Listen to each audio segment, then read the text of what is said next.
What?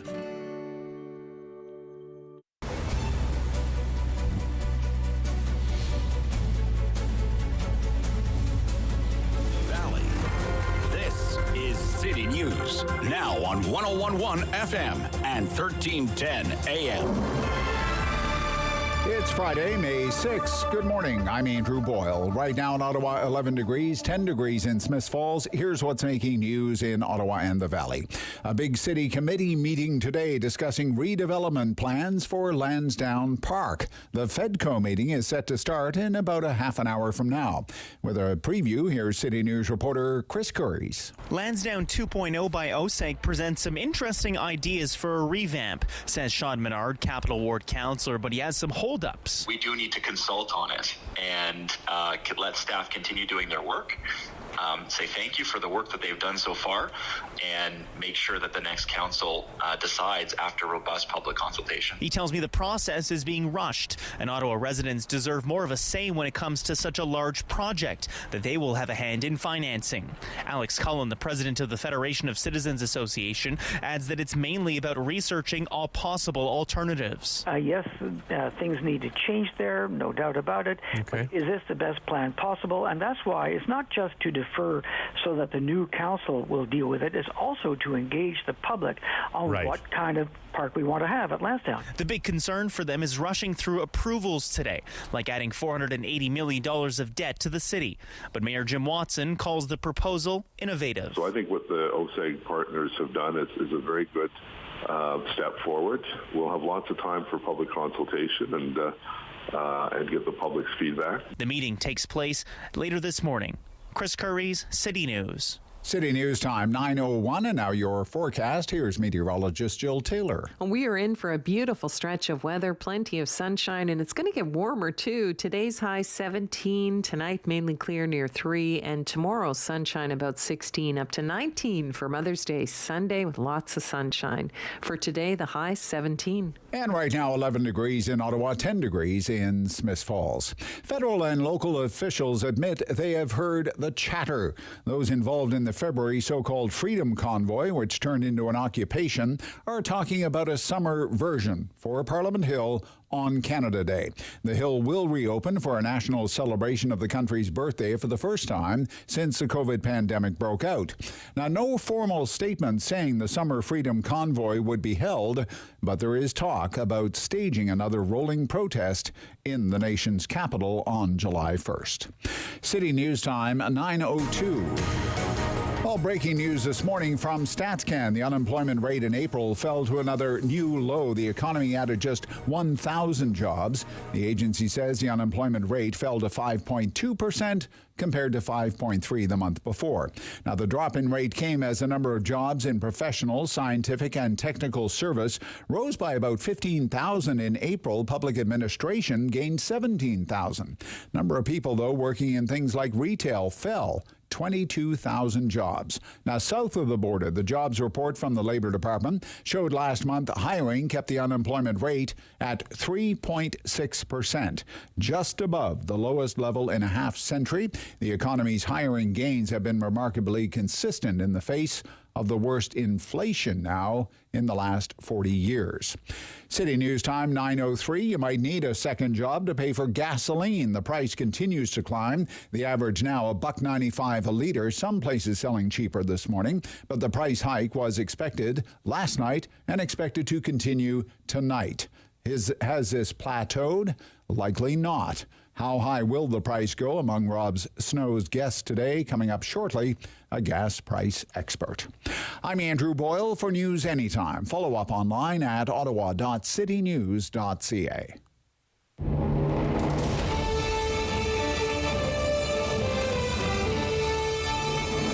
He's got the news and the views. He's got views on the news. It's the Rob Snow Show on Rogers TV and City News. 101.1 FM and 1310 AM. Friday. We made it. Made it to what is shaping up to be a great-looking weekend. Good morning. Welcome to the Rob Snow Show on City News.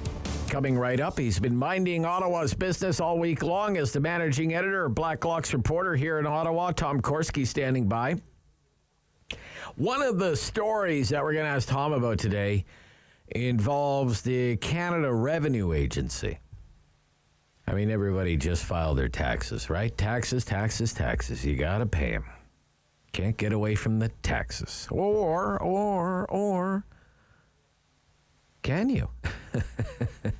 Can you? There's a big story brewing at CRA. And the current Liberal government doesn't seem all that interested in getting to the bottom of things.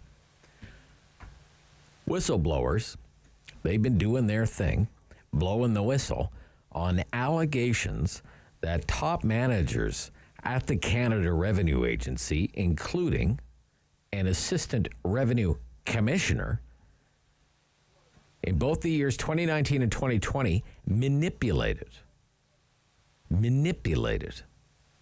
a 7-figure tax saving for a corporate lobbyist. And these whistleblowers allege that since they've blown the whistle, they have been bullied, that they face workplace bullying at the CRA. This has the potential to become a major scandal. And Blacklock's has been on this story from its earliest days. The rest of the press gallery is kind of playing catch-up right now. There's a major report on the Globe and Mail this week, in Tuesday's Globe and Mail, but Blacklock's has been covering this story for weeks already, this so-called tax agreement. Don't know too much about it, other than it involves a multinational company. The name of the company, redacted in government documents. The whistleblowers described the deal between the CRA and this unnamed multinational company as a sweetheart deal. It's a sweetheart deal. Wouldn't you love to know the name of that company? Wouldn't you just love to know? What company is that? What company got a sweetheart deal? From Canada Revenue Agency. Now, the government's revenue minister, Diane Leboutillier, remember her? I talked about her a few weeks ago. The one with the side gig, renting out the cottages in the Gaspé. Yeah, that revenue minister. She says everything is in order. Everything is in order.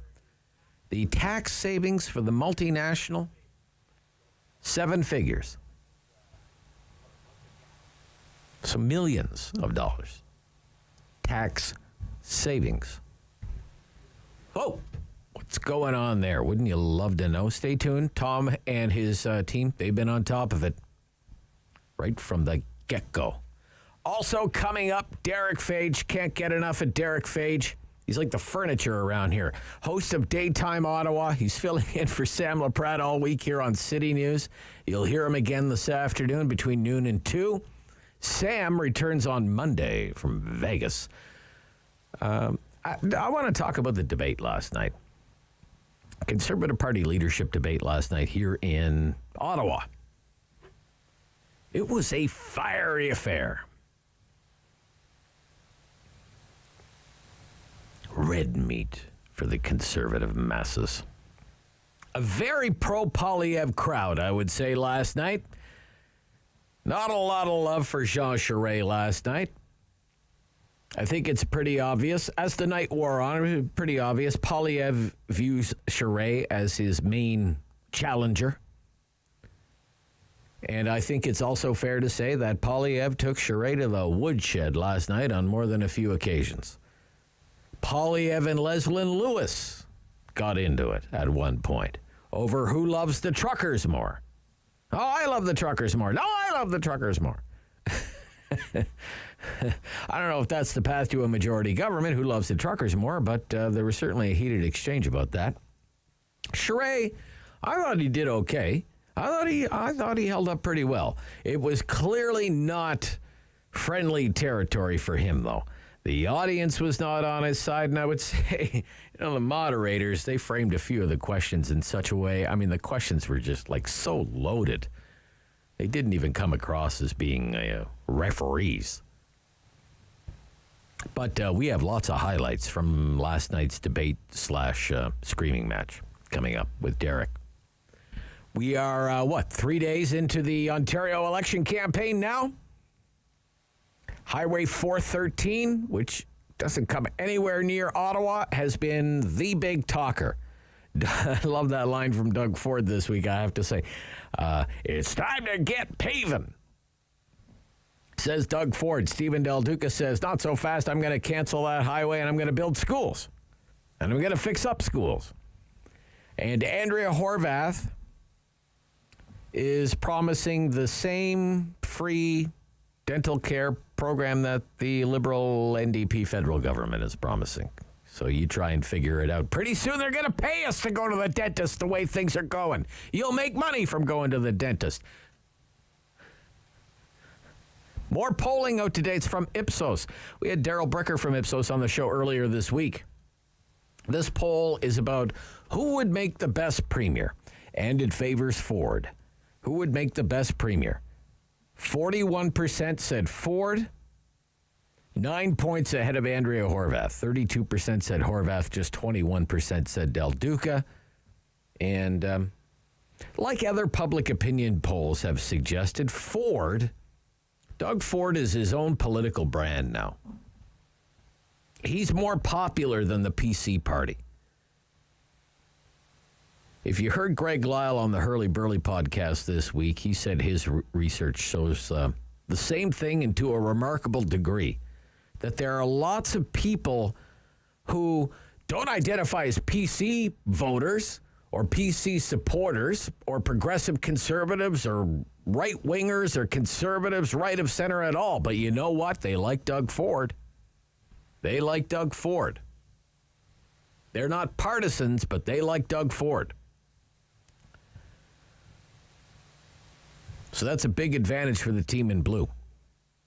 We'll talk about the early days of this election campaign, third day, but we will do Queen's Park Weekend Review with some, they used to be MPPs. I guess they're candidates now. As for where the leaders are today, Doug Ford in Bowmanville this morning, then on his way to Oshawa, Andrea Horwath in Burlington, and then Brampton, Del Duca in Kitchener. So once again, heavy on the 905. With a little 519 sprinkled in for good measure today. They have yet to make it to the 613. And Talkback Hour. Call in line 750-1310, 750-1310, 613-750-1310 between 10 and 11 o'clock. Friday, free for all today. We've come up with topics all week, so we're done with that. It's your turn now. Whatever it is that happens to be on your mind, within reason, we're usually good to go with it. We usually talk about things that have been in the news. There have been lots of big news stories this week. Take your pick. We'll kick one around.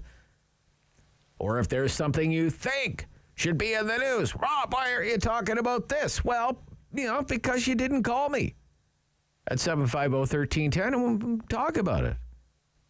You do that? We'll do our best to play along. We do the Talkback Hour every morning. It's your opinions, your phone calls on the biggest news stories of the day. The news and your views on The Rob Snow Show on City News.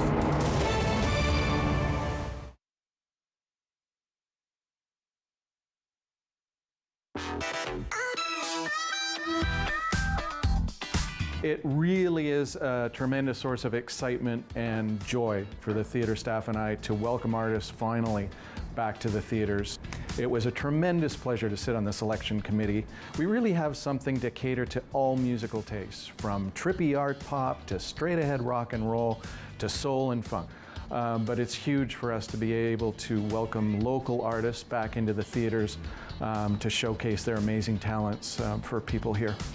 Up to the top is where I'm headed and I'm going. You know what? I've checked out some of the stuff already before doing this. I've been hyped and ready to do this because it's definitely being done on a major level. And, I'm here seeing it in person right now and I'm like, wow, this is what it is, man. I'm happy to be here.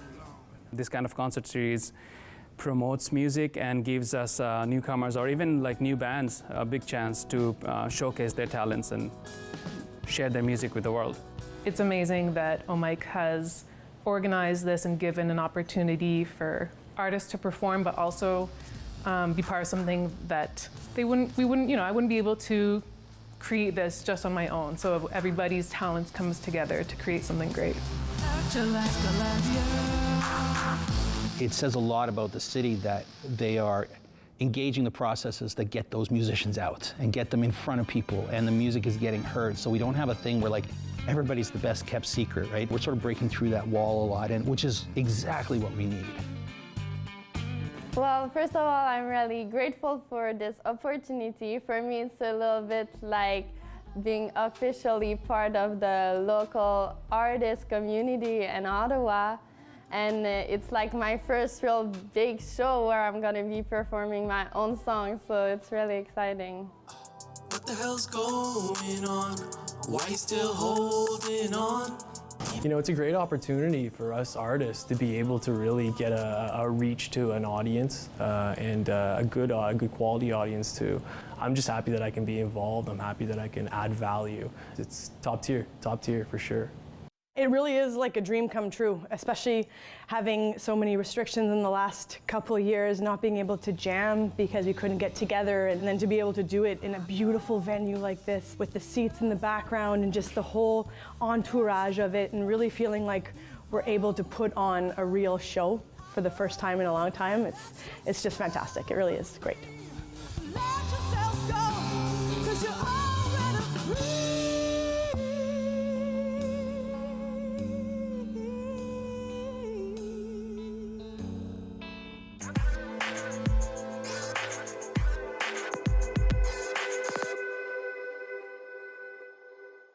Icon. The Rob Snow Show returns on Rogers TV and City News. 101.1 FM and 1310 AM. He's been minding Ottawa's business all week long. He's the managing editor of Blacklock's reporter Tom Korski, back on the Rob Snow Show on City News. Good morning. Hi, Rob. I want to jump right into this story about the Canada Revenue Agency. Whistleblowers blowing whistles, alleging a sweetheart deal for an unnamed multinational. What are the allegations here, Tom? It's a big problem. The implication is this cuts across party lines, Liberals, Conservatives, New Democrats, you name it, for years have questioned why Canada Revenue Agency commissioners are so mediocre when it comes to offshore tax avoidance by corporations. CRA management has always said our life is so hard, if only we had more budgets, then we would be really good. And the whistleblowers, and these are career managers, cut right to it, they put it in writing, and they name names. The allegation is that if you were a corporation with an offshore account and you wanted to save millions in tax, you knew just who to call at the compliance branch. It's that raw. And the MPs on the Commons Finance Committee have seized on this, once again, all parties except government caucus members, who, by the way, are not unsympathetic, because the implication is the crudest type of corruption, Rob. In other words, the rest of us 27 million tax filing chumps will be audited for kids' college moving expenses, or whether the small business person paid the GST on a tin of luncheon meat. But if you have a really big seven-figure tax problem, they can fix it up for you real good. Okay. In addition to that, there are other allegations about, as I understand it, workplace bullying. What can you tell us about that? Well, in the case of the allegations of favoritism and the quote-unquote sweetheart dealing that occurred between very high-level CRA managers and corporate lobbyists, the whistleblowers who put these concerns to paper faced reprisals. That's against a federal law. There were also whistleblower accounts of peculiar misconduct by managers in the compliance branch. They hired Facebook friends. They would badmouth employees at drinking parties. They would arrange very pleasant junkets, including a famous trip to Paris to attend an OECD meeting by Zoom, because you can't, apparently there's no computers in Ottawa. So the implication is that there was a caliber of managers right at the top who were having a jolly time, Rob, and they were getting awfully close to lobbyists. So what will happen at the parliamentary level with committees, whatnot? Oh, the implications are blood-curdling for the CRA. Okay. Conservative MP Dan Elvis and an MP, a colleague, Jake Stewart from New Brunswick. Okay. Elvis is from BC, have said we want hearings, the beginning, the middle, and the end. We want to get whistleblowers in here in camera, behind closed doors, so we can hear their stories. Oh. Commissioner Bob Hamilton, come on down for 4 hours of questioning, and we're going to get in tax experts. We're going to keep drilling down to find out why our performance on offshore tax collections is so weak. Oh. You know, the allegations of the harassment, the bullying, whatnot. Gosh, it reminds me of Alan Cutler. Alan Cutler was the whistleblower who he was trying to blow the lid on the sponsorship scandal, and it cost him his career. So, and you know, and Rob, that's why they passed the law, Public Servants Disclosure Protection Act, which says if you know of misconduct and you do your civic duty for your neighbors, you cannot face reprisal, and it still goes on. Yeah. So far, though, the revenue minister's kind of like, no. We're doing a great job. Nothing to see here. Right? No, I don't think there's anything to this. No. I'm doing a wonderful job. I'm doing a great job. Yeah. I'm a great watchdog. She told the comments yesterday. I'm a great watchdog. not just one of those run-of-the-mill watchdogs. I love that. Yeah. The really good ones. Yeah. Yeah. Yeah. You can put me to work in a junkyard. Okay. Oh, God. Man. Well, I'm telling you that is one to watch. That is one to watch. And you and your team, you were early on that one. That's for sure. Okay, from there, let's go to the mandatory vaccination policy for federal public servants. An update on that, if you will, and employees seeking requests for exemptions. How often do they succeed? Not often. Okay. This was medical and religious grounds. Thousands, over 3,000 applied for exemptions on medical or religious grounds, and an average 72% were rejected. Wow. And no reason was given.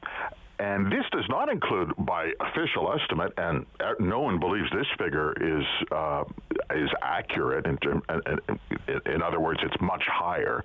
But we know of at least 2,000 federal employees who were suspended without pay because they either would not show proof of vaccination, or said, I'm not getting vaccinated, or said, you know what, my medical status is none of your business because we have a Privacy Act. They don't make it easy for you. If you want a medical exemption, there are hoops to jump through, and if you want a religious exemption, you have to go even further by the looks of things here. The religious exemption one was odd. Yes. If you wanted a medical exemption, you get a doctor's note. Get a doctor's note, right. Why 70% of doctor's notes were rejected is interesting. Yeah. And the acceptance rate of religious exemptions was even lower, but people who made that application, and we know some of them, we spoke with them, you have a Supreme Court ruling on your side. The Supreme Court says, if you are, for instance, I'm Catholic, the Holy Father says, I don't have any spiritual objection to vaccination. It doesn't matter. The Supreme Court ruled in 2004. It's my personal spiritual belief. It doesn't matter if it's even a tenet of my church or temple or synagogue or mosque. It's whether I think it's very important to me that Jesus wasn't vaccinated, neither am I. And this was the application. Inexplicably, there are that many theologians who are federal public service managers and rejected the applications. Right. No, but it's just that the fact that they make you submit, you have to get an affidavit notarized. Like, that's how far you have to go in order to get a religious exemption. And most of these people, statistically, I testify, here's the lawyer. Exactly. Like, holy cow. Wow. And they're working from home. Yeah. Wow. Wow. Okay. 72% rejection rate. Okay. Gun control and gun control measures. We're going to ban, these firearms. There are rumblings now, federal handgun ban. Maybe in the works, federal handgun ban. A lot of the experts have said the problem is not going to be fixed by banning weapons. What you need to do is get a handle on what's happening at the border with smuggled weapons. New numbers on that. What are they? They're dreadful. Canada Border Services Agency saying last year they seized 1,100 firearms at the border. And they're candid. These are not like shipping containers full of weapons that were imported into Canada by the Napoleons of crime. These are guys driving across the border to go fishing, and they forgot the handgun in the glove box because that's legal in Tennessee. The CBSA Cabinet Department of Public Safety, to their credit, I suppose, are candid in saying, we really have no idea what the extent of gun smuggling is in Canada. And I mean no idea. It's joker's wild. Holy smokes. Tom, let's wrap up on this. There was a time when if you raised the rate of postage, that would be big news. That would be big news. It's not so much big news anymore. But they may be raising the prices of stamps, Tom, for people who still use them. What's the deal there? What's going on? Well, Canada Post lost over $400 million again last year. They had a rate freeze. They were raising rates annually. They're looking at another rate freeze. This is something for the scrapbook, though, Rob. We could be looking at $1 domestic stamp. Okay. $1 to mail a letter. I remember when my grandfather used to say, "What are people going to eat when bread hits $1 a loaf?" Then that was the end of time. Yeah. So you're right. What will happen when stamps hit $1? A stamp. I guess all those people who don't mail Christmas cards now will double down.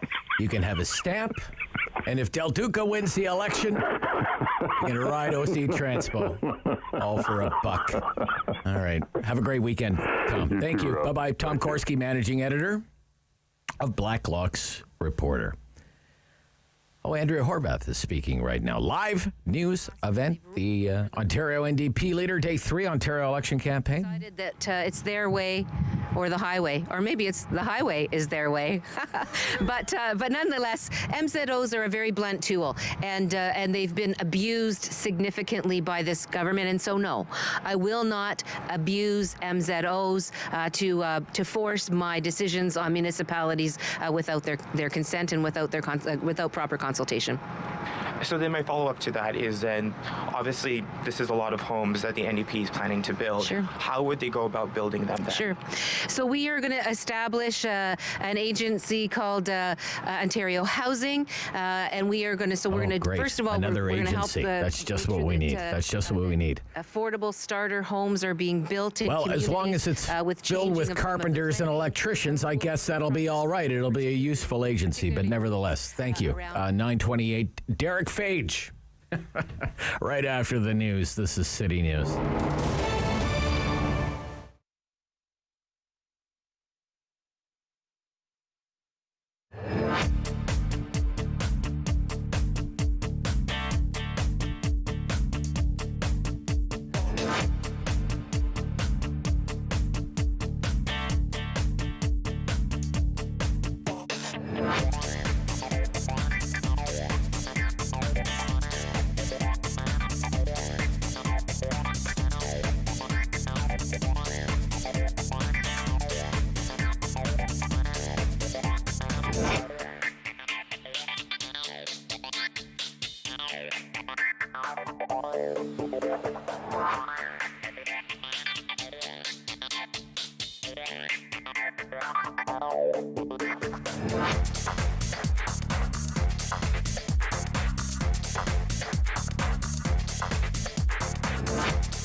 Valley.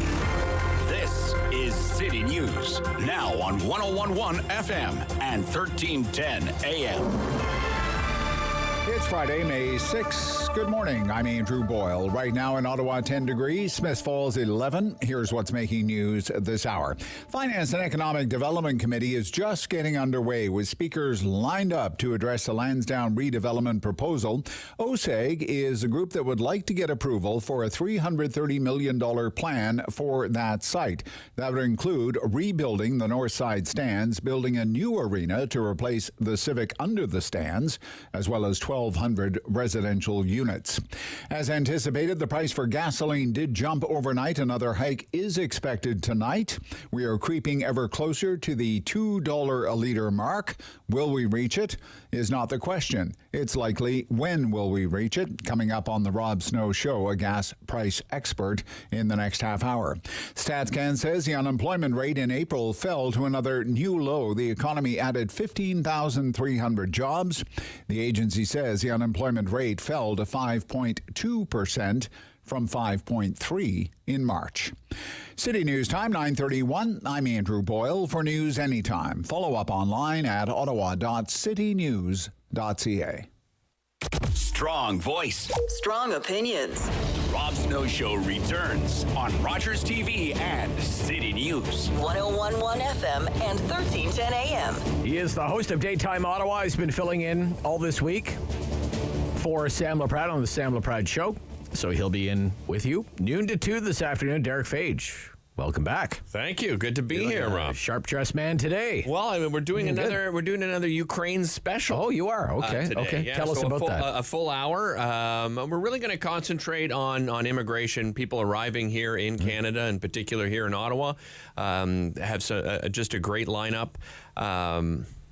There's so many issues to talk about, but we wanted to bring it some more local content of what's happening here, what people are organizing, how people are helping Ukrainians that are arriving here in the city. So, yeah, we're going to do a full hour. We've got a full panel, 6 guests.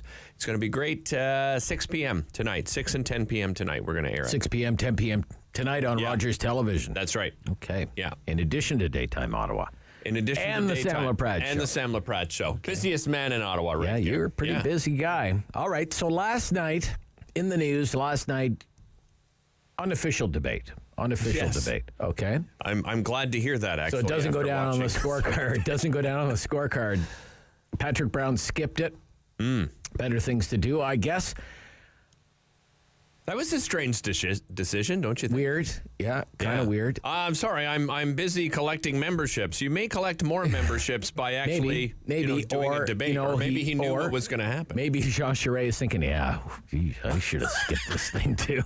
You're probably right. Well, we'll get to some of the exchanges between Pierre Poilievre, who's obviously the front runner in this thing, and Jean Charest. But first, I find this very interesting because Poilievre hasn't said really anything about Leslyn Lewis. He hasn't attacked Leslyn Lewis or anything like that. Yeah. But there's an exchange last night. It's about the Freedom Convoy and about freedom and standing up for freedom and standing up for the truckers.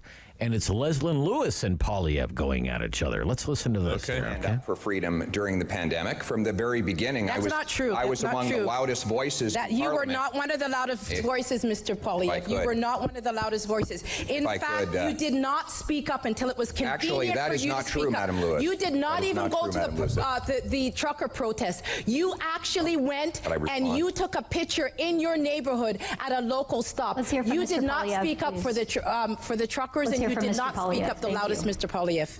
First of all, I did go to the trucker protest, both on Parliament Hill and in my community. You took a picture up front. I was there at the trucker protest.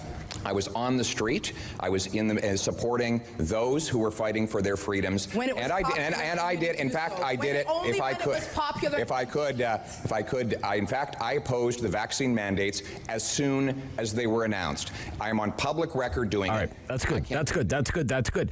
Leslyn Lewis. Okay, yeah, sure. But is this, I get it.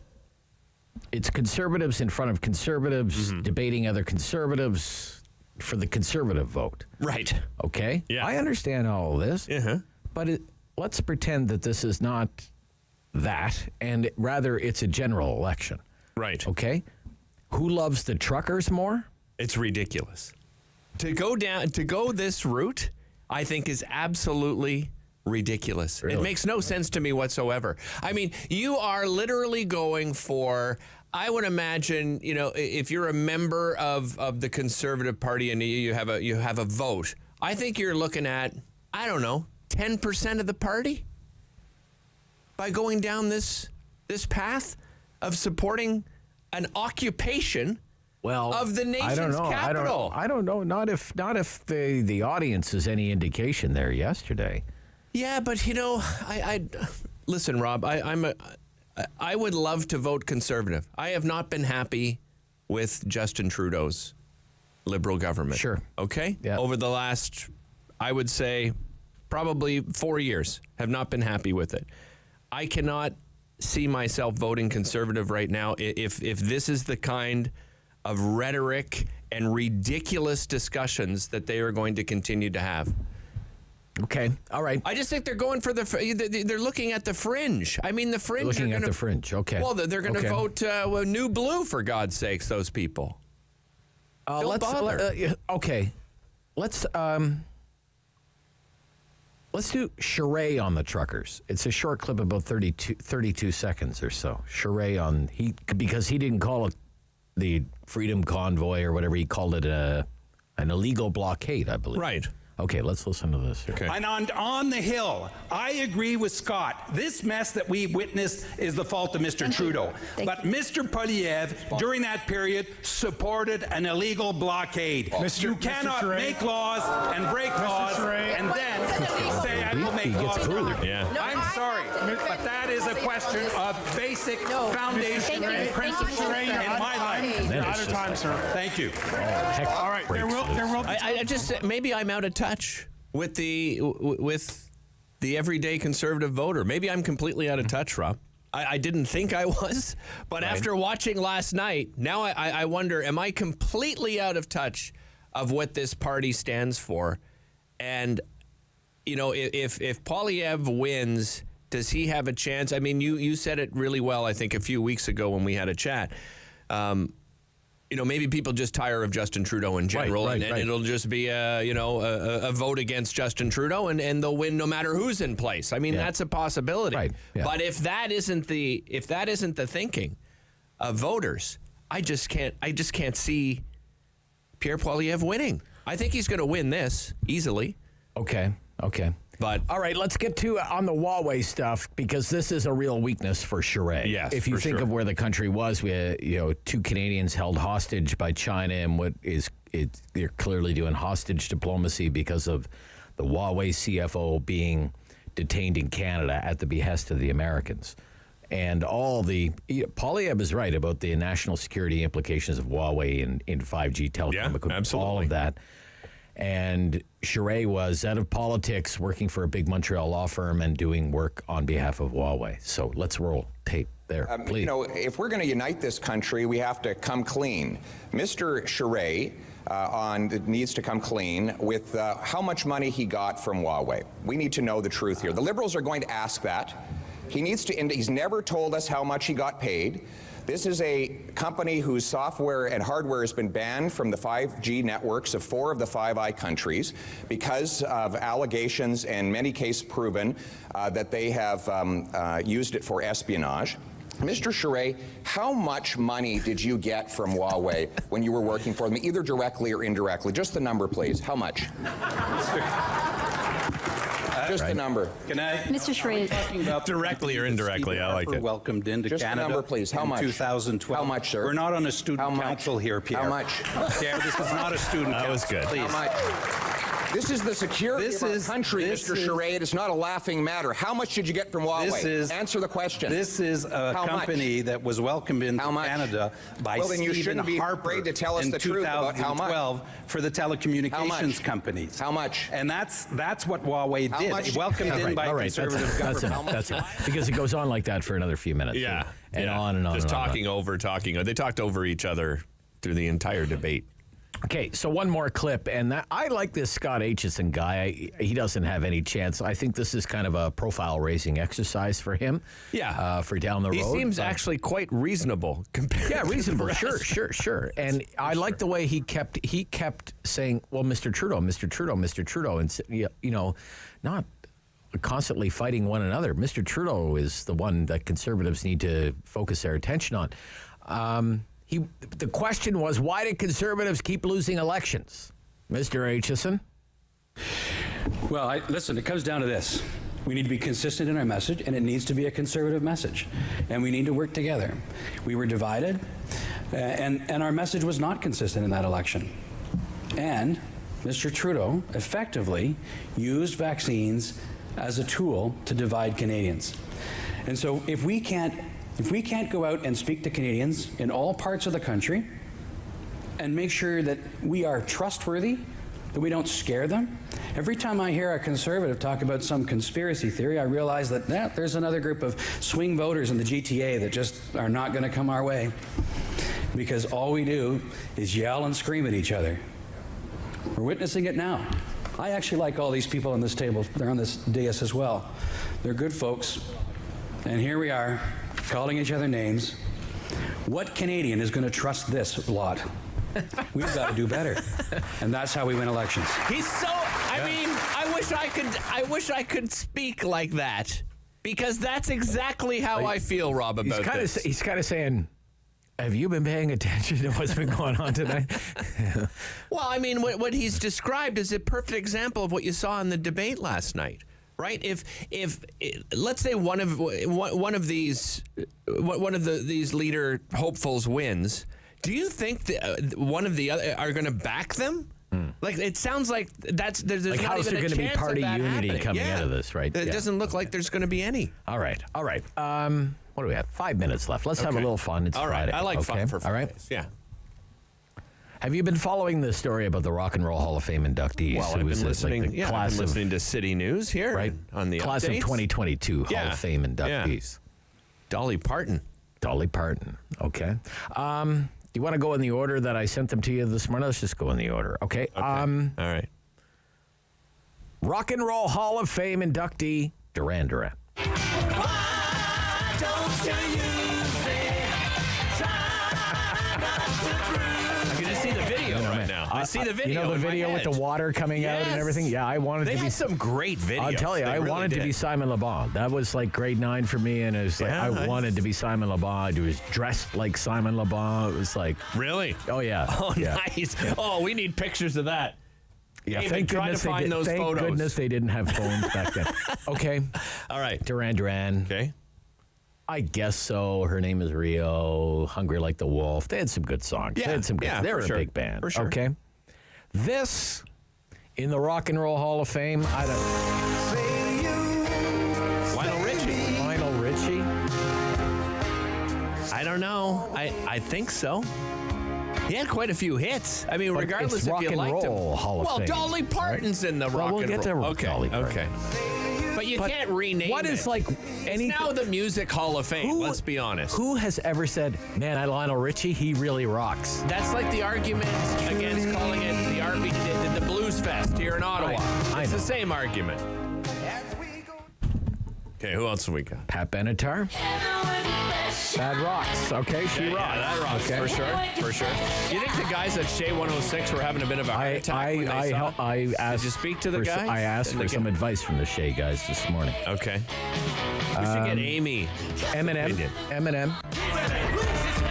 Listen. I remember the first time I heard that album, I was like, wow, that's really good. Yeah, I like this song. If this is playing in the car, like the windows go down even in the winter for me, you know? And you got to blast this thing. It's Even in the winter. But again, is it rock and roll?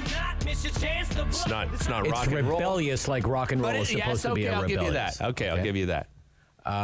This is about the most rockin' Eurythmic song, I think. 'Cause Oh, yeah. Good choice. Of course. Great voice. I love her. Yeah, me too. Big fan. Annie Lennox. Yeah, they belong. Not just for that song alone, but yeah, no, I'll give them the rock and roll. Next is Jolene, Jolene, Jolene, Jolene. I don't know. Please don't take him just Because isn't there a country music hall of fame? There is a that country she's music already hall of in. Fame, yeah. Now she's in the Rock and Roll Hall of Fame. But the big story around her, right? She said she didn't want to go in. Elvis is in the Rock and Roll Hall of Fame, the Country Music Hall of Fame, and the Gospel Hall of Fame. I don't know. It's almost like the NFL Hall of Fame now. I don't know if you're an NFL fan and you look at who gets in. Sometimes you're like, how did this guy qualify into the NFL Hall of Fame? Are we getting to that point with the Rock and Roll Hall of Fame that we have to put in so many every year that we're just like, you know what? Let's just, I know Dolly Parton's a country music artist. Let's just throw her in. I don't know. Plus, there's kind of a newfound love for Dolly Parton now because she was so good during COVID, donating money for vaccine research. Absolutely. And stuff, right? Well, and she wanted to opt out of even the nomination. She didn't want to be in the Hall of Fame, right? Okay. Classy lady. Okay. Carly Simon. Some people are going to diss that song. That song has a great guitar solo. I'm telling you, it has a... Yeah? I love it. It's a great song. Great song. Love this song. It's supposed to be about Warren Beatty and all that song. Yeah. I'm going to say, it's a rock and roll ballad song, right? All right. And last but not least... Who do we got last? I don't remember. All right. Go ahead, David. Okay, that's rock and roll. Judas Priest. Right? Judas Priest. I haven't heard from them. Like, are they... I don't know. I had to ask the Shea guys, what should I play for Judas Priest? Living After Midnight. All right, I even forgot that was Judas Priest. We have to go. We got another happy story on the way. Very lighthearted. Record prices for gas. $1.94. And I need to fill up. I'm going to the cottage this afternoon after our Ukraine special. Yeah. And I'm almost on empty. I've been reluctant. What an idiot. Do you have any organs you can sell? I may sell David's organs. Okay. We're down to that. Okay. Derek. Just slide into that cold tub of water that I left by you there, David. Yep. Noon to 2 this afternoon. Derek Fajan for Sam LaPrade. I'm Rob Snow, back with Dan McTagg from GasWizard.ca. This is City News.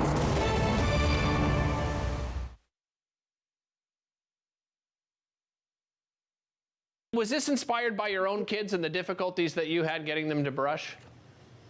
Yes, absolutely. So my 3-year-old at the time, we went to the dentist and she was complaining that her teeth were hurting. And we found out she had 10 cavities. For those that don't know, 10 cavities out of 20 teeth, that was half of her teeth. I was panicking. I didn't know what to do. We had to change her diet a little bit, and that was easy. The hard part was getting her to continue brushing her teeth. So she underwent 2 surgeries to get all of her 10 cavities fixed, and then she had to get 8 metal caps, and then she went back for an emergency procedure to pull one of the metal tooths. I guess the nerve was exposed.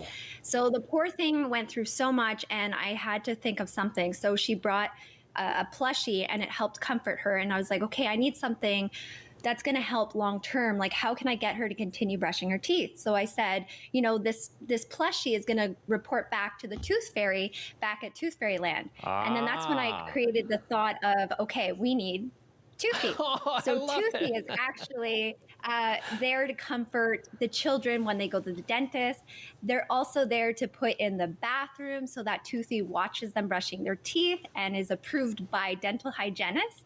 I have raving fans from dental offices, and also the Tooth Fairy absolutely loves this, and I'll show you why. On the back, there's a pocket. Okay. So that the children can put their lost tooth that they lost in here, and the Tooth Fairy will come.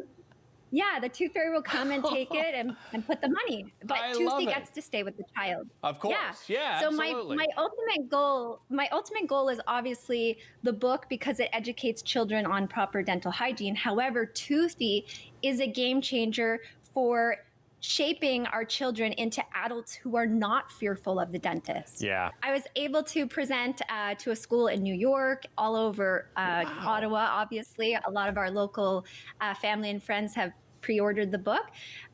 In the States and Georgia, all over. I will be presenting in Singapore next week, and daycares. So anyone who pre-orders, you can personally nominate a school of your choice or a daycare or a facility. I actually presented at a college for dental students. So yes, it's geared towards children 0 to 8 years old. However, senior homes I presented in, they get a kick out of it. It's a cute rhyming book. Where can people go to your Kickstarter and, of course, get a copy of the book in their own Toothy? Yes, so Kickstarter is actually going to be almost closed, so I don't want people to feel rushed. They can go to my website at My Friend Toothy. So again, My Friend Toothy, and they could pre-order there. On Rogers TV and City News, 101.1 FM and 1310 AM. Let's talk record high gas prices. Dan McTagg is back with us here on City News. Good morning. It is, unless you have to visit a gas station, Rob. Yeah. 194.9. Could it go higher? Yeah, well, a lot of petrol stations may push 195.9. They're trying to get an extra penny in all of this. They've been trying all week, so you might see a few stations going there. And the short answer is yes. It'll be up another cent tomorrow. That's Saturday. And by the looks of it, unless markets changed radically, another penny or so come Sunday. So we're inching awfully close to that $2 a liter thing that we talked about earlier. Yeah. Why? Why the renewed pressure on prices here? Shortage of supply, tightness of supply, diesel, jet fuel, gasoline, oil. Maybe this is a story that has been in the making for a long time. Of course, if we divest from oil, if we find cute ways to block pipelines, the world needs more oil, not less. I think we've just read the tea leaves inversed. The world's needing more oil, not less, and as a result, we're playing catch-up here, and no one really has any spare barrels to provide. Of course, this is music to the ears of Vladimir Putin, who's used this opportunity to exploit for his own evil, political gains and deadly war in Ukraine. But at the same time, Canada is in no position, having the third largest provable reserves in the world, to get product to market. So that included the fact with higher taxes we've seen. The federal government larded on 12.5 cents a liter with HST.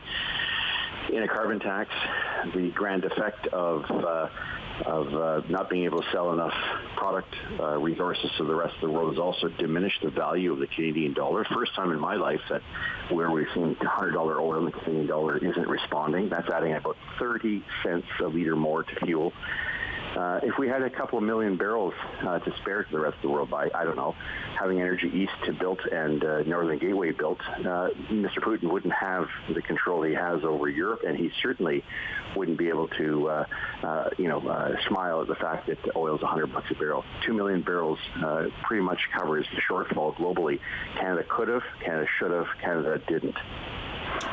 Why retailing, why are diesel prices so much higher than gasoline prices? Well, it's a problem continentally and right around the world. It is the workhorse of the global economy. The economy is starting to come back to life after COVID and the several waves that have come with it. Diesel is a product that is not just used for truck transportation. It's also used for rail, for jet, most importantly. Look in the sky, you'll see a lot more activity up there. It's also used as a proxy for heating oils and natural gas. Yeah, agriculture too, Dan. Agriculture, mining, forestry. Take your pick. It's ubiquitous. And the fact is that it has changed dramatically. It's much cleaner. It's ultra-low sulfur. Here's two other things that really need to be considered.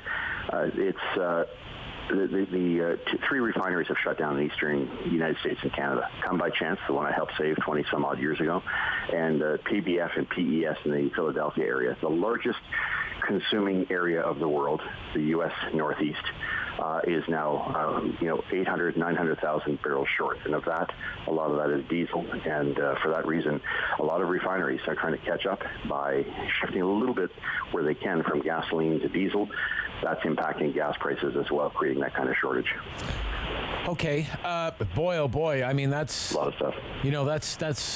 That's not sounding great with inflation already at near 7% in this country, and the Bank of Canada having to aggressively raise interest rates to deal with it. I mean, we're talking diesel is like the fuel of industry in the country, right? So. Well, the Bank of Canada was too busy pontificating and virtue signaling on planting trees to meet their carbon objectives, rather than getting their projections right on inflation. I'm going to be really blunt about this because we've seen this play before. I worked in Ottawa in 81, 82, and worked for the housing minister, and the same thing happened. Energy prices popped, and within years, we had a major recession on our hands. I think that's a great likelihood here. It's not just the inconvenience of high gas prices and parking your car. It's going to make its way throughout the economy, and I think our political leaders, policymakers, have to start to spend a bit more time, whether they like it or not, whether they've been trained to think that there's no future in fossil fuels, to get with the program and start recognizing reality is moving us in a very different direction. And that could be a very dangerous, painful, and long-standing one economically. Steve Chase from the Globe and Mail had a story in the Report on Business this week about an Indigenous band in Wisconsin going to court. It wants Line 5 off of its land. How serious do you take that court challenge?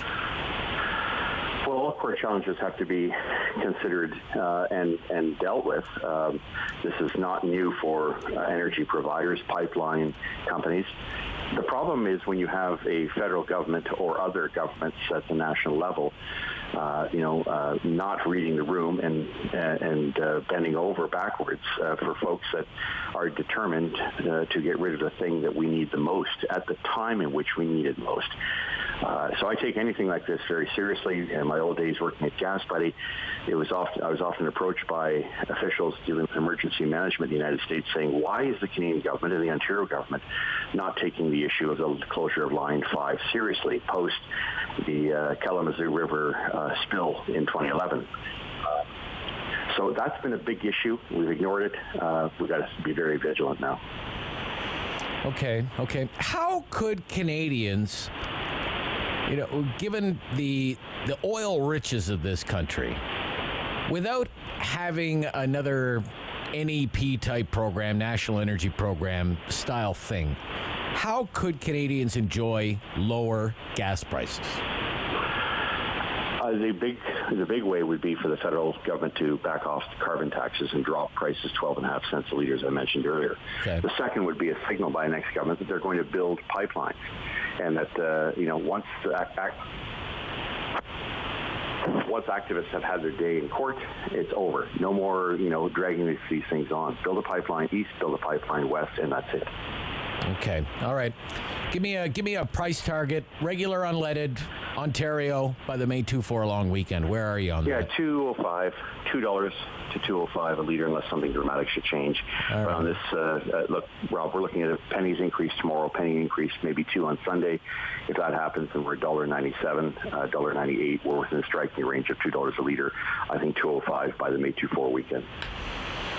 Okay. Thank you, Dan McTagg. Speak soon. Appreciate this, Rob. Yeah. Bye-bye, Dan. Bye-bye now.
and the Valley.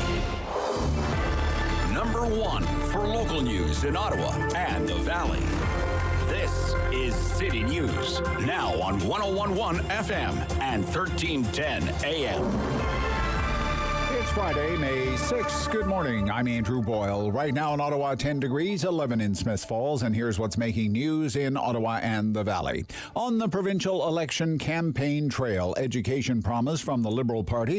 If elected June 2nd, there would be an optional grade 13 again for those who choose, as well as 1,000 more mental health professionals hired for schools to deal with any harm students are feeling post-COVID pandemic. The optional grade 13, according to leader Stephen Del Duca, would have required post-secondary prep courses, but also offer classes in things like personal finances, civics, and mental health. The program would be available for 4 years and then reviewed. NDP promising to build an additional 1.5 million homes in the province. Leader Andrea Horwath says under the last 4 years of Conservative rule in Ontario, homes cost $500,000 more. She feels there are homes bought by speculators that do remain empty, and says her party would focus on families, not speculators. The NDP proposal would be for at least 250,000 of the homes promised affordable rental housing over the next 10 years. City News Time, 10:01. Now your forecast with meteorologist Jill Taylor. We are in for a beautiful stretch of weather, plenty of sunshine, and it's going to get warmer too. Today's high 17, tonight mainly clear near 3, and tomorrow's sunshine about 16, up to 19 for Mother's Day Sunday with lots of sunshine. For today, the high 17. And right now, 10 degrees in Ottawa, 11 degrees in Smiths Falls. City News Time, 10:02. Now, federal and local officials admit they have heard the chatter. Those involved in the February so-called Freedom Convoy, which turned into an occupation in Ottawa's downtown, are apparently talking about a summer version for Parliament Hill on Canada Day.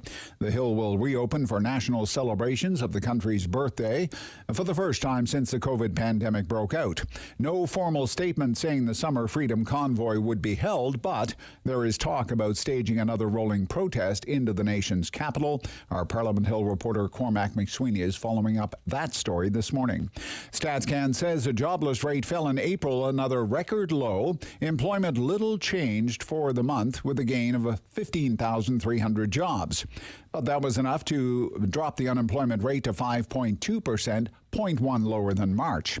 Now in Gatineau, the unemployment rate has fallen to 2.6%. It was 3.8.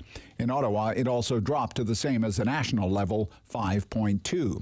StatsCan says a number of signs point to an increasingly tight labor market in recent months, including a drop in the number of part-time workers that would prefer to be working full-time. City News Time at 10:03. Ottawa police out with a warning today, making sure your windows are secure this week. No full details released, but the force says a child fell from an open window and suffered an injury. The force says with warmer weather, there are more open windows, advising you to make sure it's securely locked if you're not in the same room as a child. You can also put up window guards or stoppers. You can also move furniture away from windows and remove the cranks that open the windows to keep the children from opening them further. I'm Andrew Boyle for News Anytime. Follow up online at ottawa.citynews.ca. Talk back. Hello. On the Rob Snow Show. The phone lines are open at 613-750-1310. Now, the Rob Snow Show continues. Yes, they are open for the Friday free-for-all. And hey, we're open to jumping into a discussion about just about any topic. 750-1310, 750-1310, 613-750-1310. Another busy week in the news business for us. That's how we like it around here. But it doesn't have to be about a hard-hitting news story at all. Maybe it's something that you think should be in the news. Whatever it is, let's hear it. It's your last chance to have at me for the week. Sing my praises or yell in my ear. Whatever the case might be.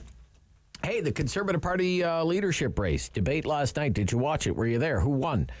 What'd you think? What did you think? If you saw it at all, I'd be curious to know your impressions.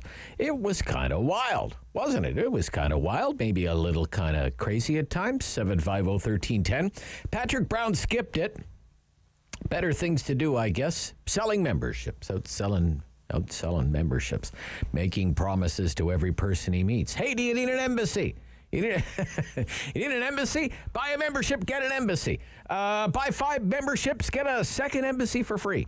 I think that's how the Patrick Brown campaign goes. Anyway, Brown, a no-show.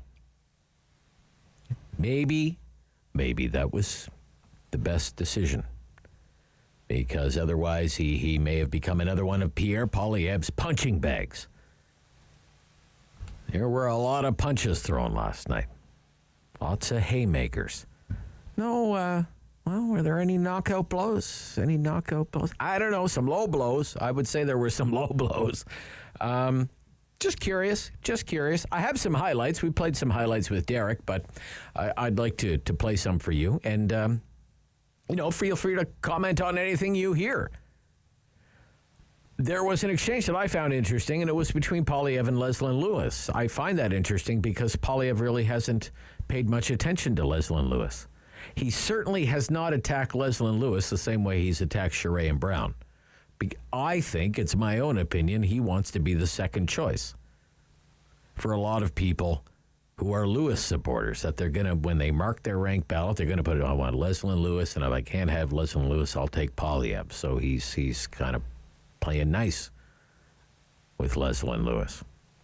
But this was about the Freedom Convoy, the protest, the occupation, and it kind of sounded like me, like, who loves the truckers more? Well, I did stand up for freedom during the pandemic. From the very beginning, That's not true. I was among the loudest voices in You were Parliament. not one of the loudest voices, Mr. Poilievre. You were not one of the loudest voices. In fact, you did not speak up until it was convenient Actually, that for is you not to true, speak up. Madam Lewis. You did not even not go true, to Madam Lewis. the trucker protest. You actually went But I respond. and you took a picture in your neighborhood at a local stop. Let's hear from You Mr. did not Poilievre, speak up for the truckers, Let's and hear you from did Mr. not speak Poilievre. up the Thank loudest, you. Mr. Poilievre. First of all, I did go to the trucker protest, both on Parliament Hill and in my community. You took a picture I up was front, I was Mr. I was Poilievre. there at the trucker protest. I was on the street. I was in the supporting those who were fighting for their freedoms. When it was and I popular, and I did. In fact, I did it. Only If I when it could, was popular. if I could, in fact, I opposed the vaccine mandates as soon as they were announced. I am on public record doing it. I campaigned against the vaccine mandates throughout the entire election campaign. I never once wavered from that position. I also joined with several other conservatives to lead the charge against the censorship bill, C10. All right, that's good, which David. we helped That's good. stop. Yep. On C10, now C11. So, I don't know about that. I get that it's conservative candidates at a conservative event trying to win over conservative supporters, but I can't get away from the idea, how's this stuff going to go over in a general election campaign, fighting over who loves the Freedom Convoy the most? I just don't know if it's a political winner. But here's a little more Poilievre on the truckers taking a shot at Jean Charest. Has your opinion on the trucker convoy changed since? And is your support of the truckers a liability moving forward? No and no. My position has not changed. I said at the very outset, before they even arrived, that I simultaneously stood with the law-abiding and peaceful truckers who were fighting for their livelihoods and liberties, while condemning any individual who breaks the law, blocks critical infrastructure, or behaves badly. That is the position I took then. It's the position I take now. Now, Mr. Charest learned about the trucker convoy on CBC, like other liberals, and he misrepresented them. He believes that I should be censored. He believes I should be canceled from this leadership race and disqualified, in his words, because I don't share his liberal viewpoint. That is the kind of cancel culture and censorship you would expect from Justin Trudeau, but instead we're getting it from this liberal on this stage. And frankly, Mr. Charest, the crowd loves talk it. about law and order is a little bit rich, given that your party, your Liberal Party, took $500,000 of illegal donations when you were the head of that party. The average trucker has more integrity in his pinky finger than you had in your entire scandal-plagued Liberal cabinet. Man, oh man, eh? It's like a game of Punch-Out. You ever play Punch-Out on the Nintendo? You know that game, Punch-Out? Man, oh man, yeah. Okay, so from there, Charest defended his own stance on the truckers, calling it an illegal blockade, and repeated this line: it can't be prime minister and pick and choose the laws. And that didn't go over well last night with the audience, the debate audience. Go ahead. And on the Hill, I agree with Scott. This mess that we witnessed is the fault of Mr. Trudeau. But Mr. Polyev, during that period, supported an illegal blockade. You cannot make laws and break laws and then say I will make laws for other people. I'm sorry, but that is a question of basic foundation and principles in my life. You're out of time, sir. Thank you. All right, there will be time for. All right, so that was kind of how the whole trucker convoy, freedom convoy occupation of Ottawa played out last night. Conservative Party leadership. To end the week, if you have any comments on that, I'd love to hear them at 750-1310. 613-750-1310, but it's also the Friday free-for-all. Chris in Canada, you're on City News. Chris, good morning. Good morning. Free-for-all, it's a great segue into what my rant is. Okay. And with the pending election, I'm so tired of any politician of any color using the word free. It drives me nuts. They should not even be allowed to use that term. So give me an example. Give me an example of what you mean. Like free dental care, for example. Yeah, free dental, free farm care. It's like free farm care. Christmas, they just want to give everyone everything, and most of the time they don't even cost it. Yeah. Here in the city of Ottawa, we have members of the city council who think transit should be quote unquote free. Because the diesel that goes into the buses is free, and the bus itself is free, and the driver behind the bus is, that's free. All the mechanics working in the garage are all working for free, right? It's so ridiculous, right? Yeah. It drives me nuts. Yeah, it drives me nuts too. Yeah. Have a great weekend. Yeah, you too, Chris. Thank you. Yep. Let's. Holy cow! It's the crazy socialist, Bernie in Mississauga. Bernie. Yeah, how you doing, What's Rob? up, Bernie? What's up? That's good. You're all buoyed up over the Tory leadership, but I'd just like to know what political leader in Canada, and that's from the three main parties, who come out and have the jehonies to say what we need today is price controls. Price controls. Okay. Last profits are up over 40%. Shell is 3 times its profit. Right. The pharmaceuticals are up millions of dollars. When is someone going to have the jehonies to come across and say, what we need in this country is price controls? Wage and price controls. Like the good old days, Bernie. Not wage. Not wage. You like wages where they are, Bernie? You like wages where they are? And they're just gouging the people, and the people, if the supply lines are going to be interrupted, if the oil is going too high, the people just have to put up with the shortages, put on price controls in this country. Price controls. All right, Bernie, thank you. Okay, bye. Yeah, you too. 750-1310 Friday, free for all. Barry in Ottawa. Barry, you're on City News. Good morning, Rob. Hey, Barry. Yeah, I wasn't very impressed with Leslie Lewis or John Charest at all. Oh, really? Okay. At the debate. Okay. Yep. Yeah, the way they both over-talked Polyev during his talk time. Yeah. I just think that's like mostly heckling and not really making a solid point. Yeah. I did like the way Polyev presented himself. Okay. And I think that he demonstrated some poise when he started questioning Charest, just like he questioned the Prime Minister in the House of Commons, asking him just to say the amount. He's certainly he's good at playing the prosecutor, right? Yeah, well, when you get, when the crowd cheers like that, you obviously, you know that the person speaking is bringing out points that the people appreciate. And like I say, with Polyev questioning Charest and just saying to him, "How much did you make? Tell us just the amount, sir." Yeah, just a dollar. Just a dollar figure, sir. Just a number. Yeah, just a number. Just a number, directly or indirectly, over and over and over again. Exact same line of questioning that he did with Trudeau. Yes, it is. On Weed Charity, it was. Yeah. How much did your family make from the Weed Charity? Just a dollar figure. Just a number. Yeah. Yeah, and I think that's what's made Pierre Polyev quite popular with the majority of people. Boy, Jean Charest, I thought he held his own at certain moments, particularly when he talked about how we have to remain Canadian, we have to resist the U.S.-style populist politics. I thought he was really good there. I thought he was good when he talked about how in 1995 he was fighting against the separatists, because he really has to dispel this idea that the Quebec Liberals at that time were like the Ontario Liberals, for example, Barry. Yeah. Like the Quebec Liberals, you know this, Barry. You know this, and you know that Poilievre's not really telling the truth when he says Charest is a liberal, right? Yeah. He went there. If you were the leader of the Quebec Liberal Party then, it meant you weren't the separatists, right? You were the Federalists. Yeah. There were two sides there, Federalists and Separatists.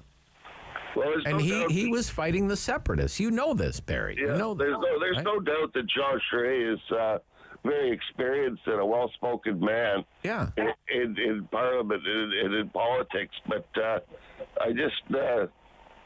He may be yesterday's man for this race, though. I think he may be yesterday's man. And like I said, with Leslie Lewis, that just reminded me of Mad Max, you know. Don't let anybody else talk. Just talk over top of them and okay, all right. Just, take their time away from them by heckling them. Yeah, well, Poilievre did his fair share of that last night, too. But nevertheless. Okay, Barry, you liked how Poilievre did in the end. You thought he held his own. It'll be interesting to see how each one of them refines their speeches and their approach to the others. All right. By next week. Gotcha. Thanks, Barry.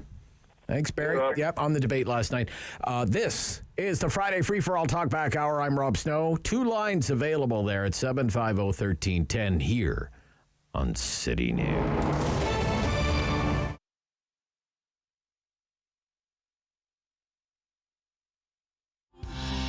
The sun is calling, change with the warning. I won't win anything if I give everything. I was so excited when I found out that I was given this grant to be able to make this concert, because I knew it was going to be the first opportunity that I was able to play these songs for others. You know, this album was recorded really, truly in isolation. Like everybody else, we were locked down for a bit. So you're going to see, I think, the joy of playing live, of being together. For me, as someone who owns a business in Ottawa that's directly working with music, I own a recording studio, it is important because it gives a sense of confidence in terms of having support from a lot of different places.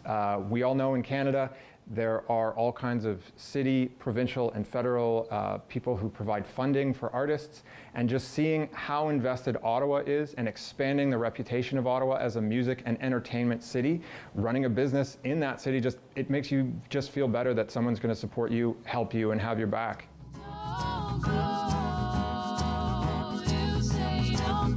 Well, firstly, I'm seeing friends that I haven't seen in 2 years, so that is kind of stabbing me in the heart a little bit, but I'm also just so happy to be able to make art with all of these friends again.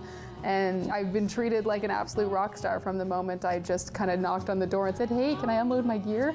Everybody's so helpful, and you're just used to kind of dragging all your stuff around, and it's such a hard business to be in. So this is a dream come true for any local artist who gets to participate in a series like this.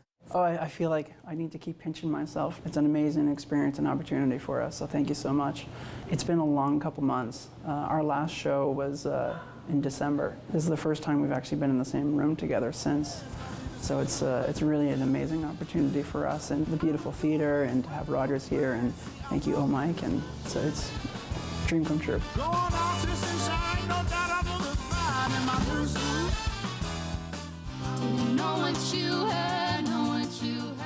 I'm here with one of my best friends, Alex, and we haven't performed in almost 2 years because of COVID. And it feels really good to be back on a big stage like Meridian, and I'm really honored that you guys invited me here today. Having an organization that lets the artists do their thing with such a range of styles and influence, and to kind of have that ability to meet the public and to meet the people who would listen to them can't be overstated. So super excited about it. I know a lot of musicians in town and a lot of music lovers in town who are really excited about it too. So I mean, it's an event in which there's talk, there's a lot of buzz around it, and I wouldn't be surprised if it goes on for a long time and does a lot of great things for local musicians and connecting them with the listeners that love them.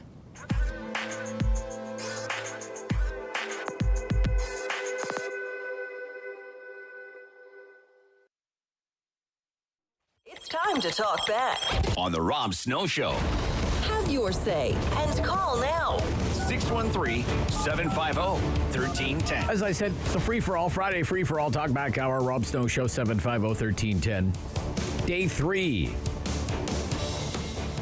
of the Ontario election campaign. Day 3 of the Ontario election campaign. And the Conservatives, Progressive Conservatives, the Ford Nation, they released a new website this morning.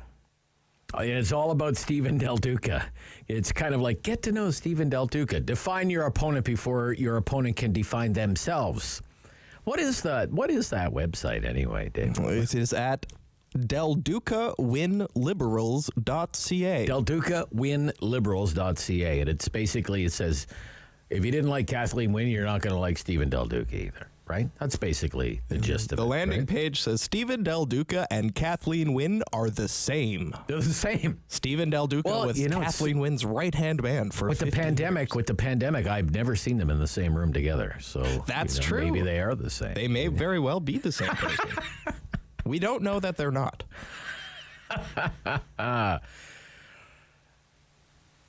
There were so many scandals, boondoggles in that 15 years of Liberal government. My gosh. It'd be hard to rhyme them off all in one radio program. What's on that website? What do they have on that website? So there's a few different tabs. The first one they have tabs. Yeah, okay. Well, the landing page says same old candidate. Stephen Del Duca was Kathleen Wynne's right-hand man for 15 years of scandal, waste, and mismanagement. Wow. Then they have another tab called The Facts. The facts. Do you want to hear some? No. That's okay. All right. The facts. Okay. All right. I'm not interested in the facts. I go beyond the facts. There's a page called About Stephen. About Stephen. Stephen Del Duca was a failed Kathleen Wynne cabinet minister. Get to know Stephen. They have anything about the pool on there? That pool that he built in his yard?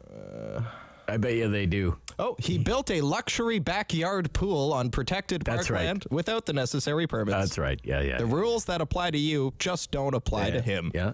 There you go. Okay, so that's a new website launched today. I was thinking this morning in advance of the Friday free-for-all of all the Liberal scandals from the Wynne-McGuinty years, what's my favorite one? And I settled on the Orange Air ambulance scandal. The gas plants, that was in dollar figures, is a bigger scandal.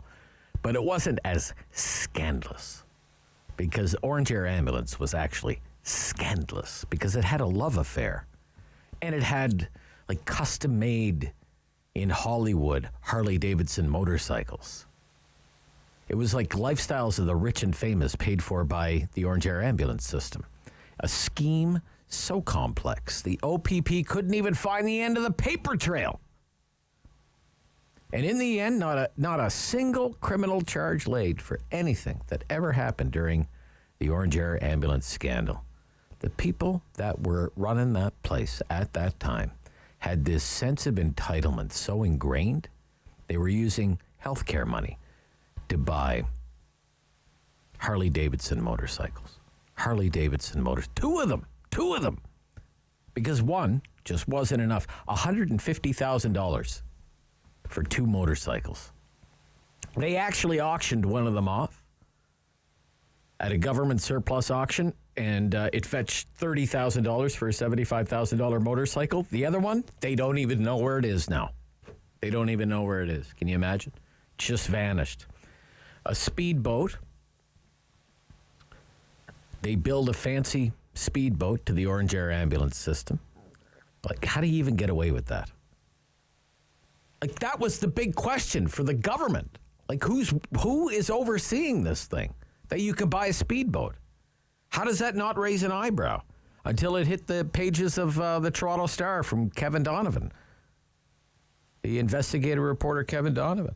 Dr. Chris Mazza, folks, do you remember that name, Dr. Chris Mazza?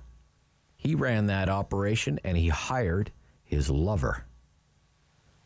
She was a water ski instructor, and he appointed her executive vice president of the Orange Air Ambulance System.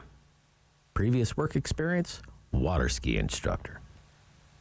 And together they shopped and procured a $50,000 speedboat. Just one scandal. Not even in dollar terms the worst scandal, but by far the most scandalous. Scandalous. Michelle, Ottawa South. You're on City News. Michelle. Oh, those are nightmares. Andrea Horvath screaming inner thoughts with her outdoor voice. Enough already. Please, no more than 4. Rob, I have a little story for you, if you'll allow me. All right. I had a neighbor come to me last fall to tell me that her son had come out, and she knew that I was a conservative, and so she was concerned that I would now hate her son. Oh. Yeah, it was a little bit, wow, So I said, look, there's a lot of... You must have a reputation. No, come on. I'm calling you. Be nice. So I said, listen, I know there's a lot of LGBTQ conservatives, but they're just not choosing to make their personal lives public business. That made me think. Anyway, so earlier in the spring, Jeremy Roberts came out. I stepped up to go and help him with his upcoming campaign. And your segment yesterday, your first of the Ontario politics since the first dropped, I heard you guys speak about Jeremy, and I thought, you know what? I'm going to phone because I can on Friday, and I'm just going to tell the voters of Ottawa West Nepean what a great MPP they have in Jeremy Roberts, and that he really deserves a second term. And when Lindsay alluded to the fact that Sam was very committed advocate, well, there's no better commitment than lived experience, somebody who's lived with somebody with a disability. And what Jeremy's been able to do in the 4 years that he's been there, the CHEO Hospital building, as well as doubling the budget for autism. That's pretty good considering 2.5 of those 4 years have been juggling a pandemic. So they're great. Okay. He's great. Fair enough. He deserves your vote. He's working hard, and you're lucky to have him. Number 2, last night. Never bought a speedboat with government money. Never bought a speedboat with government or a custom-made motorcycle with government money. He's not zooming around on the Harley that's missing, so he's good. He's good. So the debate last night with Pierre, I was listening to you just a few moments ago, and you were, speaking about how he went after Sheree and Brown and not so much Lewis. Well, listen, Sheree and Brown have these records that if Pierre didn't go after them, what's the point? Right. I mean, it's the whole point is to identify yourself as who you are and what you stand for. Okay. And yes, it's ugly, but as a conservative, I have to tell you that I really enjoy sometimes that we call each other out on this crap. And to hear Derek this morning say, for the last 4 years he wasn't happy with Justin, whose previous job experience was a drama teacher, I just say, what has taken you people so long to wake up? And shame on you, because if you're a conservative Shame on you, Derek. What has taken you so long? Look at it. If you're a conservative leader and you're caught doing that like Patrick Brown, get out of here. Get out of here. All right, Michelle, we got to get out of here. The news is coming up. Thanks, Rob. Talk to you soon. Bye-bye. Michelle in Ottawa South. Rob Snow Show, Talk Back Hour, Friday free for all. 750-1310 back after the news on City News.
1 for local news in Ottawa and the Valley. This is City News, now on 101.1 FM and 1310 AM. It's Friday, May 6th. Good morning. I'm Andrew Boyle. Right now in Ottawa and in Smiths Falls, 12 degrees, and here's what's making news this hour. A couple of opposition parties out with another election promise for you on this day of the election campaign in Ontario. Liberals say they will bring back grade 13 as an option, offering post-secondary prep courses and others. NDP says it will build 1.5 million homes, and 250,000 of them will be affordable rentals in the next 10 years. FEDCO, the Finance and Economic Development Committee meeting, is underway now at City Hall. Councillor Sean Menard attempted to bring a motion to that body, but with no one to move the motion, the mayor quickly put that aside to bring on public delegations. Menard had some choice words for the mayor. More on that story coming up at 11 o'clock. Quebec City has the lowest unemployment rate in the country, 2.5%. Gatineau is 2.6%. By contrast, across the river in Ottawa, it's 5.2%. That is the same as the national rate. That is a record low number. And Amnesty International says it has evidence linking Russian troops to war crimes. Senior crisis response advisors say bullet casings discovered at the scenes of mass civilian executions are connected to Russian troops. City News Time, 10:32. I'm Andrew Boyle. For news anytime, follow up online at ottawa.citynews.ca. Talk back. Hello. On the Rob Snow Show. The phone lines are open at 613-750-1310. Now, the Rob Snow Show continues. We have some fresh, new City Council audio. It's, I call it FEDCO fireworks. Okay, we have the FEDCO committee happening, and it's about Lansdowne. And the plan to redevelop Lansdowne, you know the plan by now, 3 residential towers, new north side stands, new civic center, and a lot of money to be borrowed by the city, hoping that property taxes, ticket surcharges will eventually pay that debt off. So I suspect that this motion, this is Sean Menard, and he's the Capital Ward councillor. I suspect this motion probably has something to do with public consultations waiting until after the municipal election, something to that effect. And he tried to, I guess, walk on a motion. Problem is, you have to get somebody to move the motion for you. And nobody would do that. And then this happened. Sorry, Councillor, you just asked me to ask members of council if anyone wants to move it, so that's what I'm doing. Does anyone on FEDCO want to move this? Otherwise, it will go, the councillor can bring it to council. Can I read out the motion, Mayor? No, because you need a mover. No, well, okay, listen, so Mayor, Mayor, listen to me. You have barred members from FEDCO, and that no one would bring this motion forward is an affront to democracy on this committee. Councilor, there are several delegations here to speak on exactly what this motion speaks to, and for you not to put it on the floor is an affront to democracy. I'm asking you whether you agree with the motion or not to put it on the floor today, Mayor. So no member of committee wishes to do that, so we're going to go into public delegations now. That is unbelievable. Remind members of the public. Shameful behavior by all of you. Councillor, I'm sorry. This is the thing that gets me. This is when he's such a fire breather, right? He's shit. Who's going to cooperate with somebody like that? Who goes down and does nothing but yell and scream and say everybody's, affront to democracy and shame on all of you, and I can't wait till all of you are gone and all of this stuff. It was very similar when the police chief just recently was doing his update to council in preparation for Rolling Thunder. And Councillor Menard started lambasting the police chief. I haven't been notified. Nobody's talked to anybody in my office, and da-da-da. And interesting, if you're paying close attention to kind of the dynamics of the council, just a little later, there was Councillor Fleury, Councillor King, thanking the Ottawa police chief for the briefings that they had offered in advance of the Rolling Thunder protest. You see, there's a reason why people, Councillor Menard, don't want to move your motion. And there's a reason maybe why the senior managers or the chief of police don't want to brief you. It's because you're a jerk sometimes. That's why. 10:36, Rob Snow Show on City News. Bill in Ottawa. Bill. Yeah, Bill. Yeah, there's a lot of confusion down at City Hall for sure. Confusion, yeah. I don't think it's confusion. I think it's more delusion than confusion. So I want to ask a question, Mr. Snow. I don't want to talk to you. I know who you are, and you've been banned from calling this show. Stop lying about your name to the call screener. Marnie. Good morning, Marnie. Yes, sir. How are you today? I'm okay, Marnie. I'm okay. I'm calling from Alberta. Oh, Alberta. Okay, all right. Betcha, my dear. I'm wondering if you guys have gotten any info on whether they're going to intervene in the criminal code and do some changes. We've been robbed 7 times over here, and they finally we jumped through hoops with COVID. 3 days before court, they threw it out. Okay. And I'm wondering if any of those guys, or I don't know who even to vote for anymore because they seem to be all about the same. So I'm just wondering if you guys have heard anything of that criminal code being opened up. Because right now we're on 10 acres. Right. If somebody comes in and tries to steal from us, I can't even legally throw a rock at him. Okay. It's considered assault. So what they've done now, the Alberta government put in laws, trespassing laws. RCMP won't enforce it. It's provincial, not federal. We need that criminal code opened up so as tax-paying citizens, legal tax-paying citizens, we actually have some rights. Okay, I'm sorry to hear that, and my answer would be no, I haven't heard anything about that. Okay, I put some calls into Pierre's office today, so we'll see what happens. All right. Okay, thank you, Marnie. Sir. Thank you. All the best. All the best. Yep. In Finch, Ruby. Hello, Ruby. Yes. Hi, Ruby. You're on City News. Go ahead. Thank you. Yeah. I'm just suggesting that along with Stephen Del Duca and Kathleen Wynne, you should add Doug Ford's name. Oh, really? Okay. Why is that? Well, I have always been a conservative supporter. Right. Doug Ford shook my hand and told me turbines are done. Needless to say, he allowed Nation Rise to proceed. Okay. He and his cohorts also passed Environmental Regulation of Ontario 0134265, which left all existing and in process renewable energy projects under the old Green Energy Act. Right. Liberal.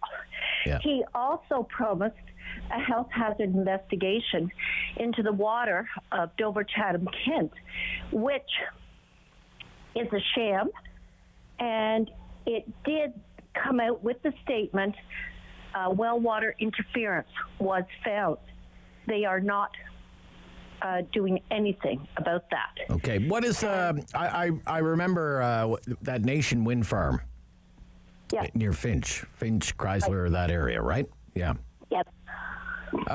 Is that built now? I've been down there. Yeah. Operating now? Well, right. That's the only good part. It appears that EDPR is having great difficulty getting these turbines to work. Just as an FYI, these same prototype turbines that are in this project have been dismantled in France and Germany because of blade issues. This project has already had one blade replaced with no reason given to the public. Okay. How many turbines are there? Do you know as part of this project? There are 29. 29. Wow. And they are much too close and too clustered to homes in this high-density rural area. Not to mention, they are located over a highly vulnerable aquifer in the West Quebec seismic fault. Oh, okay. All right. So you wanted Doug Ford to stop that project. He did cancel hundreds of green energy contracts. And the ones that he canceled were the very same he is now permitting to go forward, because if you check the record, most of those 750 were rooftop solar. Rooftop solar. Okay. Exactly. All right. So, all right, Ruby. As far as I'm concerned. So what are you going to do? What are you going to do? You voted for him last time, I guess. I campaigned for that man because I believed in him. Right. What are you going to do now? The New Blue Party. New Blue Party. Okay. All right. They have already put on their platform that they are going to reduce electricity rates by taking down all wind turbines. Well, I don't know. That's a lot easier said than done, I suppose. But we'll see what happens with it. Okay, Ruby, you've had your say. Thank you. Thanks, Ruby. You. Yeah, bye-bye. Yep. Okay. Brockville. Ian, you're on City News. Turbines and electric cars. Genius ideas, but we never did figure out how to recycle them properly. Anyways, Rob, I'm actually calling from a complaint from down the road this morning here in Brockville. Okay. We've been dealing, much like lots of cities, including Ottawa, with a rise in the homeless population around here. Now, really? Much like, okay. In Brockville. Okay. Yeah, it's getting kind of funny, but you're going to learn why here super quick. So, much like Ottawa, Brockville is a tourist-oriented community, although the difference from Brockville and Ottawa is that the bulk of our revenue is either A, from old money, or B, from tourism. We have the track record of kicking big industry after big industry out of here, and other ones are slowly dying out. So obviously that's the perfect equation for homelessness. Now, I will give Brockville the credit that the people down at City Hall, we've had 1, 2, 3, 4, over half a dozen proposed tiny home sites. Now, of all those sites, the only ones that are not that are being, of all those sites, the ones that are the easiest to use, what Brockville has been doing for the past 2 years now is trying to rush in a model home and a new subdivision, get that first foundation in, and then a month later we hear that we can't justify putting tiny homes on that lot because it's going to depreciate the values of the new homes. I gather that we need to get the housing built. I gather there's lots of money in Brockville for people to buy really nice homes. But the only sites we have left for our homeless population, in which, Rob, I kid you not, the next time you come to Brockville, all you have to do is drive underneath our underpass with the big Brockville sign, and you see the massive encampments off the side of the 401.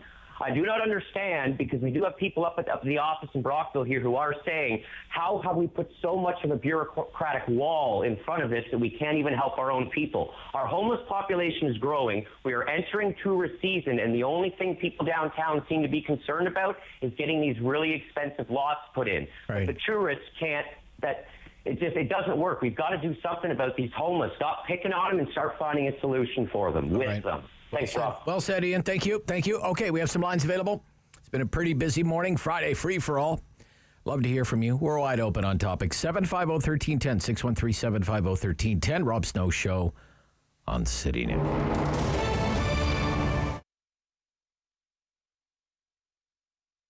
It's so important, and I know I do come on and I talk about this a lot, but every 60 seconds somebody in Canada needs blood, and so it's important to keep reinstilling the message of donating and continuing to get new blood donors to come into our system to support. We have 1 in 2 Canadians who are in need of blood at any given time, but only 1 in 81 people actually donate. So we need to improve those statistics. Yeah, and helping to improve those statistics, you guys are always coming up with new campaigns, and you've got a new campaign now. Tell me about the campaign. Absolutely. Yeah, no, I'm happy to. It's kind of about Canadians. We sacrifice everything for people we know and for people we don't. Canadians show up for other Canadians, and we do this out of the goodness of our heart. And right now, especially right now, through the pandemic and, the winter months and the snowstorms, we've had a lot of canceled appointments. We've had, a decline in the number of people who are able to show up for their appointments. And right now, what we really need is for everybody who's eligible to hear the call to show up for patients. So patients in Canada need blood.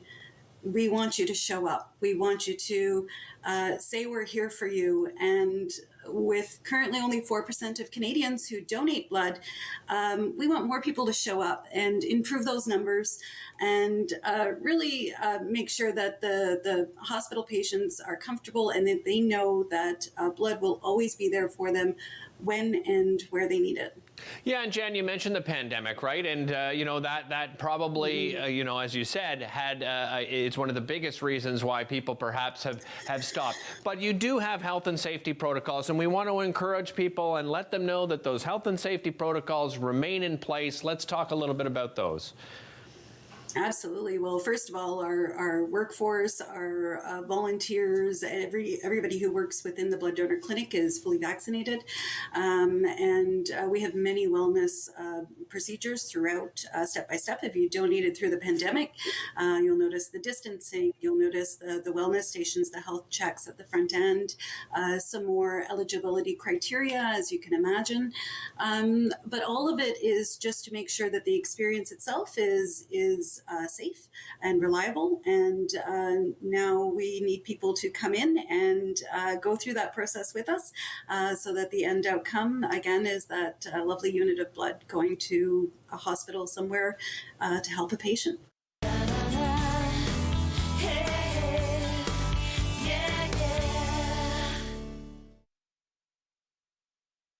Time to talk back. On the Rob Snow Show. Have your say and call now. 613-750-1310. Friday Free for All, winding down the Friday Free for All.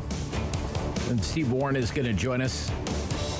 And we're going to cheer for the Tampa Bay Lightning together after the 11 o'clock news and against those dastardly Toronto Maple Leafs with Game 3 in the NHL playoffs going tonight. And talk a little bit of sports.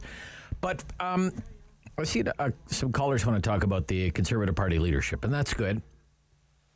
Debate last night on the idea of populism in Canadian politics, and maybe U.S.-style politics creeping into Canada.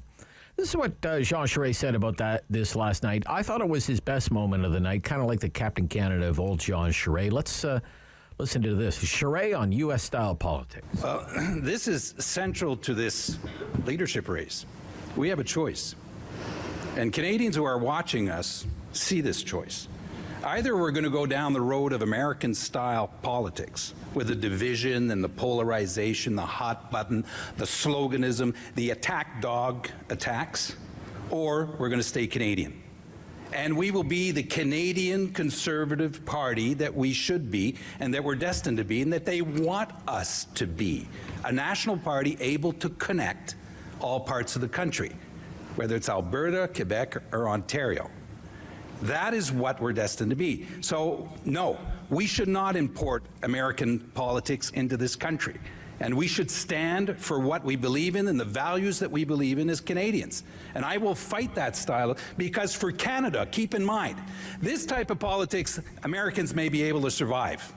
But for Canada, this type of politics will be extremely damaging to the fabric of the country. A country of regions, of languages, of diversity should not have to put up with American-style politics. All right, that's good. Okay, so Poilievre, as you would imagine, gave a full-throated defense of freedom. The radical left and the government and Justin Trudeau believe that if they can divide people on race, gender, and now vaccine status, and by next year they'll have thought of a new way to divide us, then that you'll be afraid of your neighbor and you'll turn to the state to give them more power. It's called divide and conquer. Don't worry that you can't afford food or a house or gas up your car. Be afraid of your neighbor or your trucker or your local coworker. That is a deliberate strategy. You see, control is something people fight over. Freedom is something you fight for. There's only so much control to go around. That's why people fight over it. However, there's enough freedom for everybody. If your neighbor gets more freedom, it doesn't mean you get less. If the immigrant gets the freedom to work as a doctor, you get the freedom to have a doctor. More freedom for one is more freedom for another. That's why we should unite for freedom. Freedom. To Lauren Yell. Nicola, you feel more free already, I bet, just listening to that. Well, the drinking song, I guess, was Unity for Charest and Freedom for Pierre. Right. Okay. So, what'd you think of it last night? What did you think of it? Well, it's so refreshing, the usual liberal debates where they have, the pet topics, like the environment and all this stuff. I didn't see the whole thing, but it seems to me they had more variety of topics and, so that was good. Okay. And, Charest, I have respect for him because he and Stéphane Dion, who also defended the Federalist cause, Yeah, he did. But he is yesterday's man. I don't know, he came across... Yeah, and, Dion is he's a diplomat now, right, over in Europe, but Dion came up with the Clarity Act to make sure that they can't try and get away with what they tried to get away with in 1995. Yeah, well, Harper had the idea first, but yeah. Right. Well, Dion did it, though. Dion did it, though. Yeah, for sure. Yeah. What was I going to say? So the guy, Roman Babar, I think his name was, he was an immigrant from a communist country, apparently. Yeah. He was quite impressive, I thought. And Lislyn Lewis attacking Pierre. I mean, maybe Pierre could use that in the ads because it made him look like not a social conservative. More moderate, maybe it made him look more moderate, maybe. Yeah. And okay. no French at all, which I guess they no don't French at all. French, but that's kind of a shame. But anyway. All right, Nicola, thank you. Thank you. Bye-bye. You too. Bye-bye. Denise in Barrhaven. Denise. Hi there. Hi, Denise. I'd like to follow up that those last comments because Jean Charest, yes, he was a good Quebec premier, I think. I don't live in Quebec. I've never lived in Quebec, so it's kind of not my business. Yeah. But I was there when Mulroney, with Charest and his cabinet, became so centrist that the Reform Party was born, and Charest became leader of the Conservative Party because the Progressive Conservative Party was decimated. Yeah, there was him and Elsie Wayne, I guess. That's right, and Elsie didn't want anything to do with the leadership, and so there went Charest. Right, but they were begging him to go to Quebec. Like, we need somebody from Ottawa who can defend federalism in Quebec. That's right. So it was all about Quebec. So I give him chops. You didn't. We'll ignore the corruption and.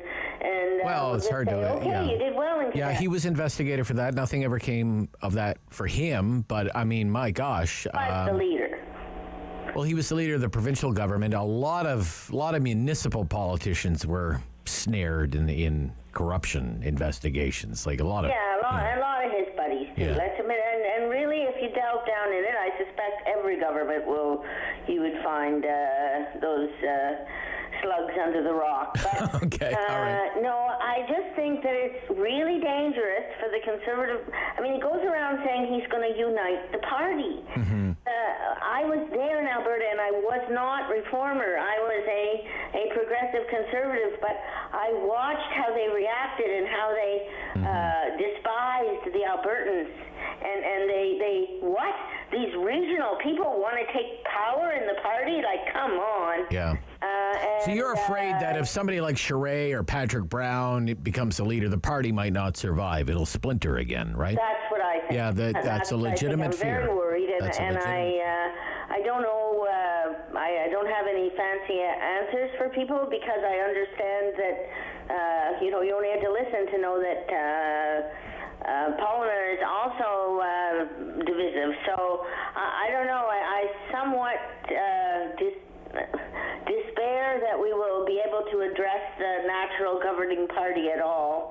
And really, I come back to my own belief, which is Canada's broken and it should face up to it. And but I do think that if we get a Conservative Party who also isolates the West, and also, because they're not going to do it that way, the Conservatives. The Charest, you listen to him, he's going to say, oh, Alberta's great, but truckers, oh my God, rural people, no, they're horrible, don't talk to them, you're not, you're disqualified if you talk to them. Like, those are really dangerous ideas for Canada, and I hope Conservatives listen, and I hope they look for somebody who's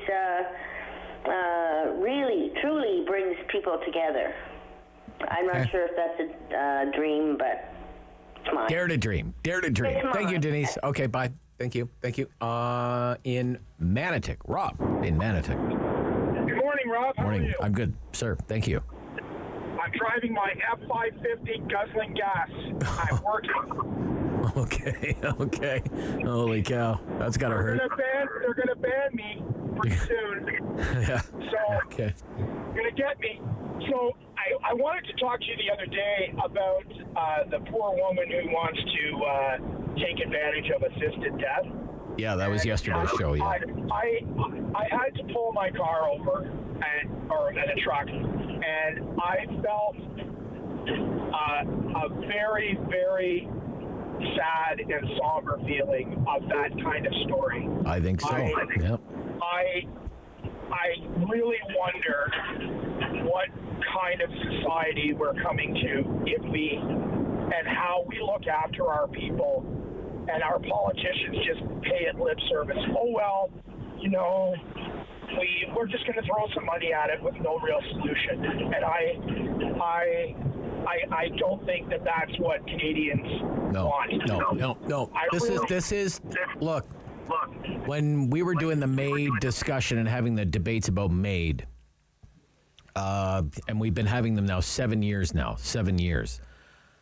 One of our great fears is that it could be bad for people who are vulnerable, whether they're mentally ill, poor, or elderly.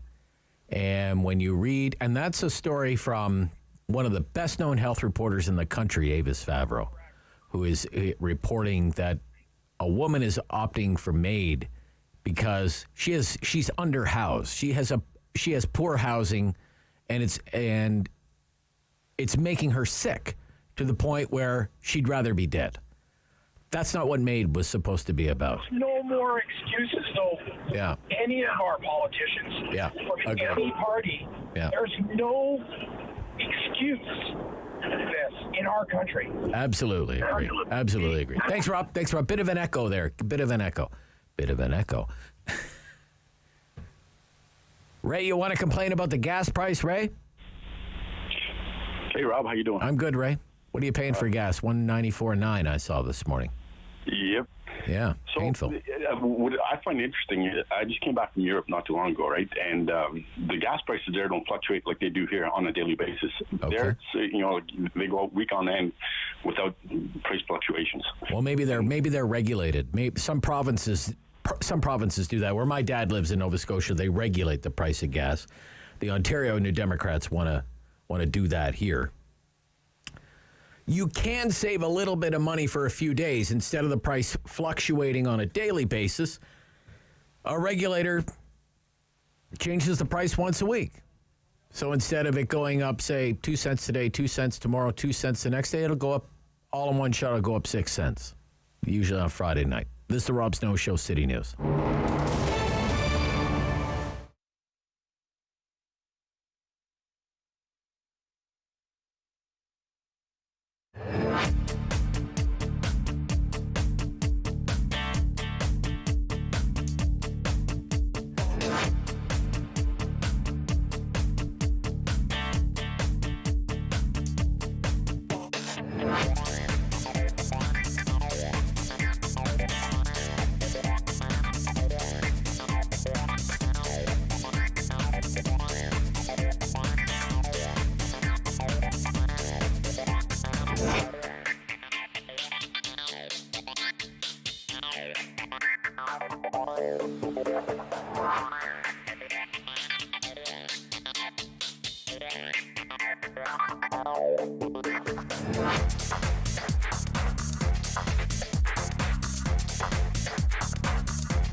KIWW 1310 AM in Ottawa. And CJET 1011 FM in Smiths Falls and the Valley.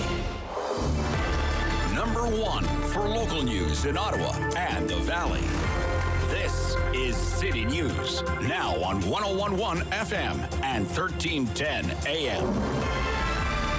It's Friday, May 6th. Good morning. I'm Andrew Boyle. Right now in Ottawa and in Smiths Falls, 12 degrees. And here's what's making news in Ottawa and the Valley. Finance and Economic Development Committee off to a bit of a rocky start this morning. Councillor Sean Menard tried to introduce a motion forward for consideration in the Lansdowne proposal. Now, nobody on the committee would bring that motion forward, so the mayor wanted to move on to the public delegations lined up to speak.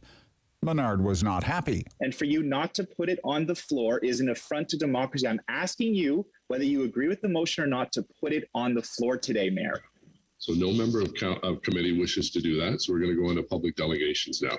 That is unbelievable. Remind members of the public. Shameful behavior by all of you. Councillor, I'm sorry. We're not going to start the meeting with this way. We have about 37 delegations, and I'm going to the first person who registered. Now, that committee is discussing the Lansdowne 2.0 proposal for a $330 million redevelopment.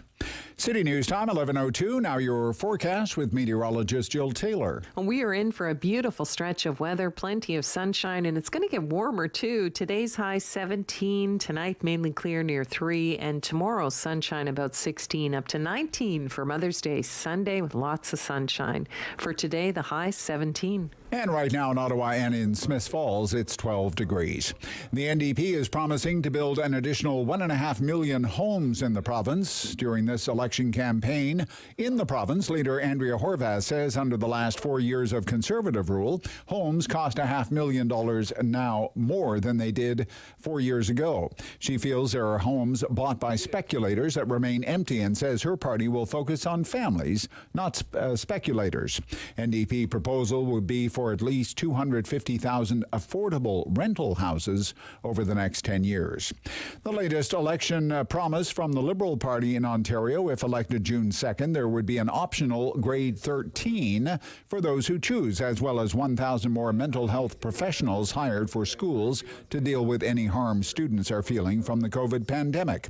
Optional grade 13, according to leader Stephen Del Duca, would have required post-secondary prep courses and also offer classes in things like personal finances, civics, and mental health. The program would be available for the next 4 years, then it would be reviewed. City News Time, 11:04. Another record low for the country's unemployment rate, even as the Omicron variant had a lot of people calling in sick last month. Locally, the rate in Gatineau is at an almost impossible 2.6%. In Ottawa, it's the same as the national number. That's 5.2. With more from the Canada-wide number, here's our senior business editor, Mike Eppel. The country's unemployment rate matched another record low in April, down to 5.2%. As 15,000 jobs were added, which was just a marginal improvement in overall employment after 2 months where we saw the economy gain over 400,000 jobs for February and March combined. An outsized performance that kind of cooled off a little bit in April. A lot of people calling in sick, according to Stats Canada, with the Omicron variant. The average number of hours worked for the month was down. The number of people working in retail fell by 22,000. Those working in construction dropped by 21,000. In the U.S., the unemployment rate there held steady at 3.6%. The U.S. economy added another 428,000 jobs. At the City News Business Center, I'm Mike Eppel. And I'm Andrew Boyle. For news anytime, follow up online at ottawa.citynews.ca. Firm. Fair. Fun. The Rob Snow Show returns on Rogers TV and City News 1011 FM and 1310 AM.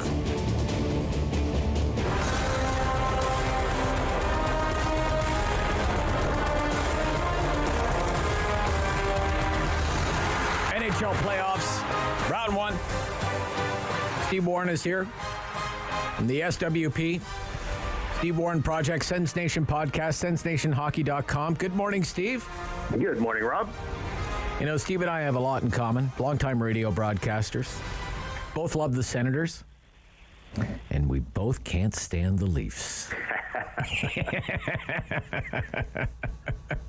Right? That is true. Yeah.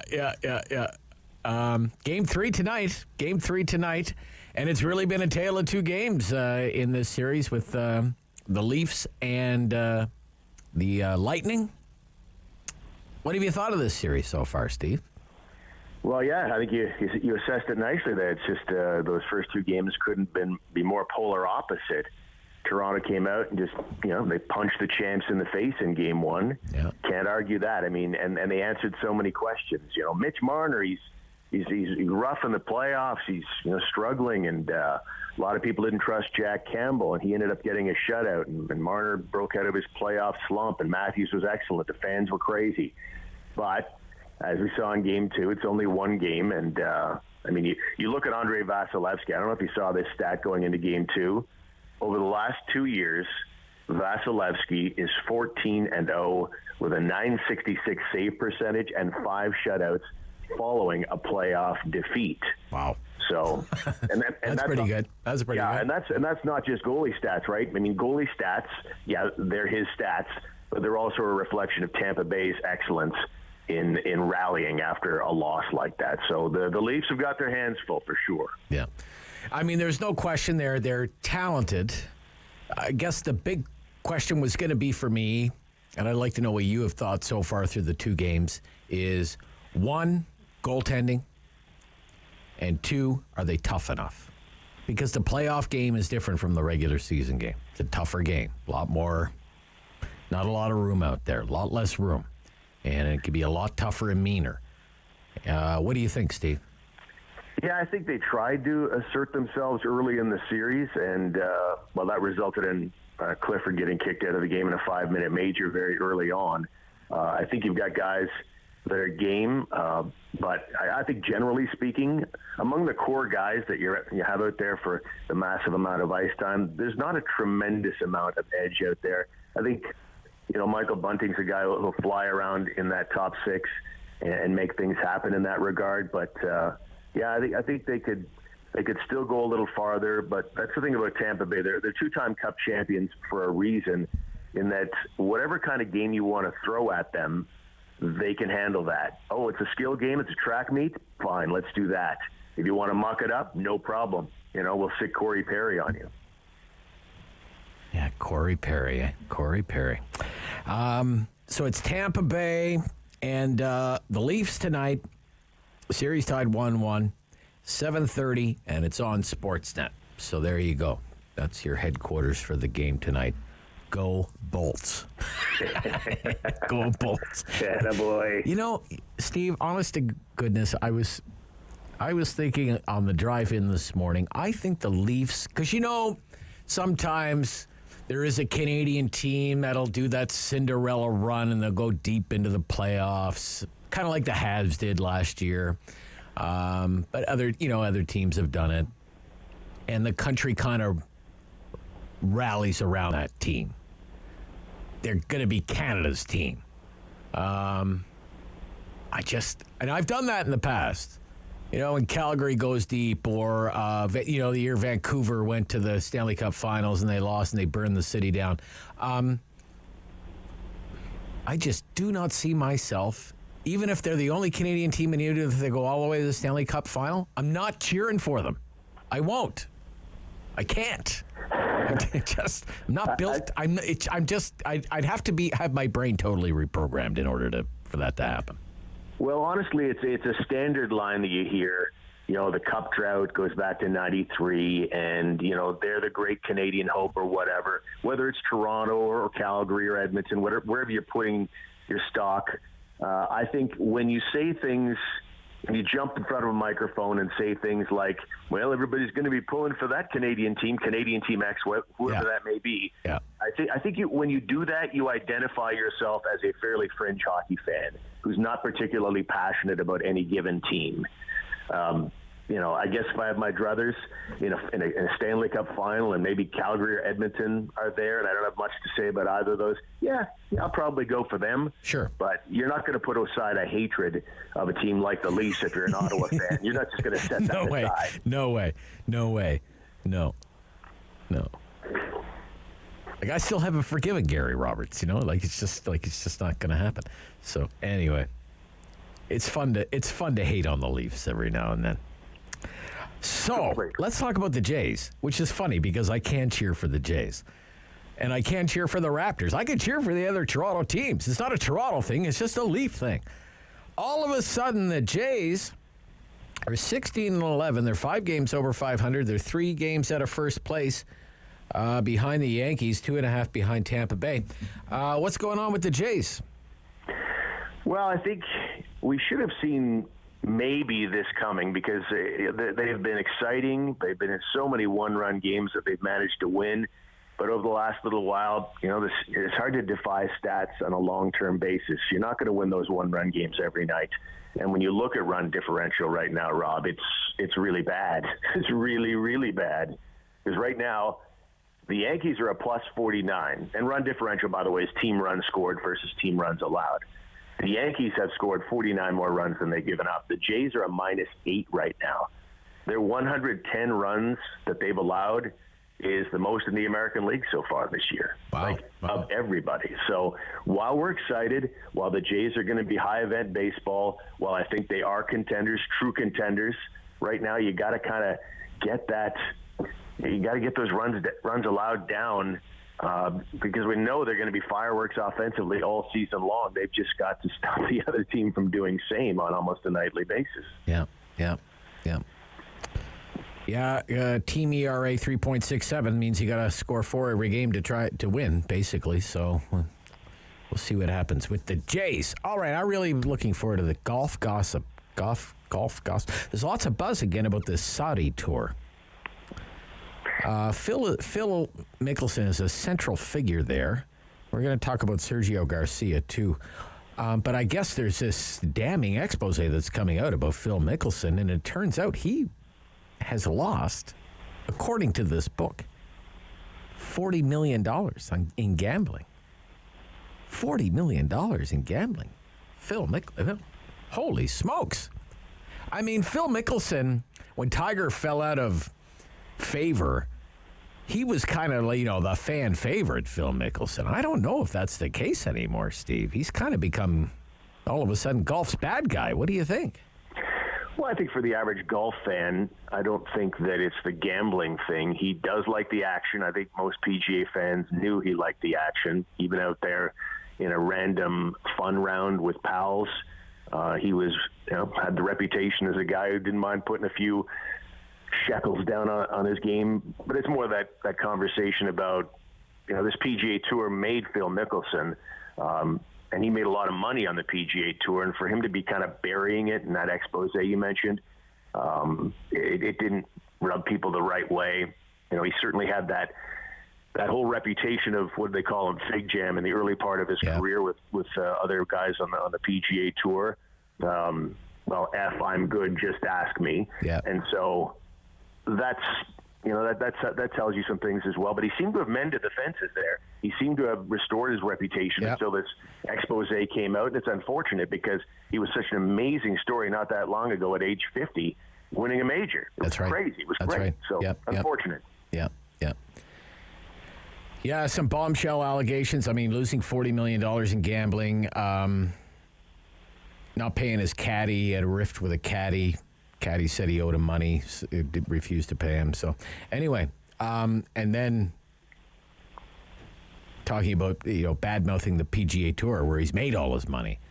Meantime, you have Sergio Garcia, the Spaniard, much beloved, another fan favorite, who has career earnings on the PGA Tour, $54 million. $54 million. So this goes viral on social media. His tee shot goes into what looks like the rough, whatever, fescue, and he goes looking for it, and they rule that he spent too much time looking for it. 3 minutes, I guess. You're given 3 minutes. And he was penalized. And he disagreed and argued and used foul language and everything else. And then he said, I can't wait till I'm done with this tour. I can't. So now there's all kinds of speculation that he's going to jump to this Saudi tour. What do you make of that, Steve? Well, he went on to say, not only I can't wait to leave this tour, but just a couple more weeks until I don't have to deal with you anymore. Right. He's referencing the rules official at that stage of the game. And guess what happens in a couple of weeks? The Saudi-backed Golf League starts up. They have their first event that's happening in London. And so I think that's a slam dunk that he is one of the players that's going to be playing in that league. Lee Westwood confirmed this week that he's filed for a release to play in the tournament. It's going to be really fascinating to see as these PGA players go over and play in this league for a while, what the response is going to be. I think back to the great Bobby Hall and how when he jumped over to the WHA from the NHL had no interest in letting him back, to the point where they wouldn't let him play for Team Canada in that famous 1972 Soviet Summit Series. I'm keen to see what the PGA does, if there's any sort of animosity or any, retribution coming from them toward these players who make that jump. It's going to be fascinating if you're a golf fan. Yeah, sure will. All right, Steve, thanks a lot for this weekend. Go Bolts! Go Bolts! Thanks, Rob. Talk soon. Sens Nation Podcast and SWP, SensNationHockey.com. Just look for Steve Warren on any of your podcasting platforms. You'll find it, and listen to some great sports talk. This is the Rob Snow Show on the City News.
Show returns on Rogers TV and City News. 101.1 FM and 1310 AM. So a few live events are happening right now in the House of Commons. It's the question period. The question period in the morning on Fridays in the House of Commons are so bad that people are actually about line 5 and gas prices. Canadian government passport offices just to receive service. This is a complete failure on the part of the Liberals, not our public service, to plan for a surge of renewals that everyone knew was coming. Canadians are angry and they're anxious, having to cancel long-anticipated trips and to see loved ones or vacations because of this government's failure to deliver the most basic of services. No excuses. When can Canadians expect a return to normal processing times? Thank you, Madam Speaker, and I want to thank the honourable member for his question. Madam Speaker, Canadians are travelling again, and there's been an unprecedented volume increase in the demand for passports for those who wish to travel, and it's resulted in long lineups and wait times for in-person service. And we do understand that the situation is difficult and stressful for many. The Minister has been travelling across the country, visiting Service Canada locations to hear directly from frontline staff who've been working day, night, and weekends to alleviate the long lines and the wait times. We've hired 500 new employees, and the Minister and the department will continue to turn every rock to find solutions to serve Canadians to the service they're entitled to. Barry Innisfil. Let's be honest, Madam Speaker, this whole mess and the inability to provide even the most basic government services like a passport renewal is entirely on the Minister and these Liberals, not the public service. Everyone knew, and people that would be wanting to travel was coming out of COVID. Everyone knew that the 10-year passports were expiring. Everyone, it seems, except this government. Yet here we are with long lineups around government buildings and phones not being answered. Maybe it's time to get people back to their workplaces and rehire those who've been fired because of vaccine mandates to fix this. Wouldn't the Minister agree with me on that? Parliamentary Secretary. Thank you, Madam Speaker, and I'd like to thank the honourable member for his questions. Madam Speaker, we've been preparing for this for some time. As early as December, we hired 500 new employees to process passports. We opened 3 new processing centres around the country, and over the weekends, we've opened as many locations as possible to serve Canadians. In addition to that, over 300 Service Canada centres are processing passport applications for Canadians, and we continue to do more to alleviate this unprecedented level of demand for service. All right. Okay. That's interesting. Couple of interesting questions there. I wonder, did the Liberals ever plan on actually going ever back into the House of Commons? Yeah, back to work plans are in the works for businesses, organizations all across the country. People are traveling again if they can get their passports. The Conservatives are back in the House. Scattered other members of other parties are back in the House, physically in the House of Commons. And yet we heard from the Minister of Natural Resources and the Community Services Parliamentary Secretary, and they're still working remotely. All right. So that's happening right now. So is FEDCO. This is the Finance and Economic Development Committee meeting. This is the most powerful committee at Ottawa City Hall, and they are talking about the Lansdowne redevelopment that would see a new North Side Stands, new Civic Center, towers, and a new deal with OSEG. Section 2C, where it says go ahead with next steps for the urban park. I'm not sure it requires council permission to do that. But since it doesn't commit to expenditure, just development of a plan, I don't see why that couldn't go ahead. But as for the rest, you should not recommend approval in principle of the concept plan, nor should the general manager be directed to negotiate on that basis. Hold back on approval for the affordable housing target, as well as the business model and financial strategy. I favor change in the terms of the partnership, but it is premature for authority to be delegated to the city manager to renegotiate such change until you provide negotiating instructions. Finally, clarify the idea of spending $8 million for the next steps prior to proceeding. The Lansdowne 2.0 concept is only 9 days old. It needs time to be considered by council and by the public. Do not rubber stamp the concept and push forward to spend $330 million. This is too much, too fast. Now, according to the staff report, the deal is so complex that the public should only comment on the matter after a decision to proceed has been taken. Now, this reasoning makes no sense whatever to me. From a governance standpoint, it is strange indeed that the expressed will and intention of council is defied by tossing aside the requirement for public consultation prior to a decision. It is in part to restore the authority of council that I urge that all the demands for speedy approval be rejected. Others will talk about access to the site and protection of the park. I'd ask you to consider the nature of the partnership. Now, I was a counselor with an E, but never a marriage counselor. Nevertheless, let's consider the partnership in such terms. Many relationships are troubled. Divorce is not always the appropriate solution, but reviewing the ups and downs of the relationship can be positive. Couples deserve a certain privacy. This is amply provided in Lansdowne 1.0. Okay, so that is a frequent contributor to committee meetings, well-known community activist there, Bob Brocklebank, who is speaking during the delegate session, the delegations, public delegations at the FedCo meeting, and speaking out against moving too fast with Lansdowne 2.0. A couple of things happening right now. House of Commons question period and the FedCo meeting. We also are into day 3 of the Ontario election campaign, and we'll have 3 members of the 3 main parties coming up right after the news. Do some Queen's Park Week in Review here on the Rob Snow Show on City News.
Now on 101.1 FM and 1310 AM.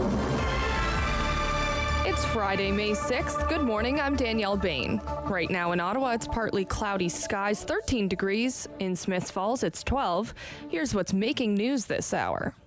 Things got off to a heated start this morning at the Finance and Economic Development Committee meeting.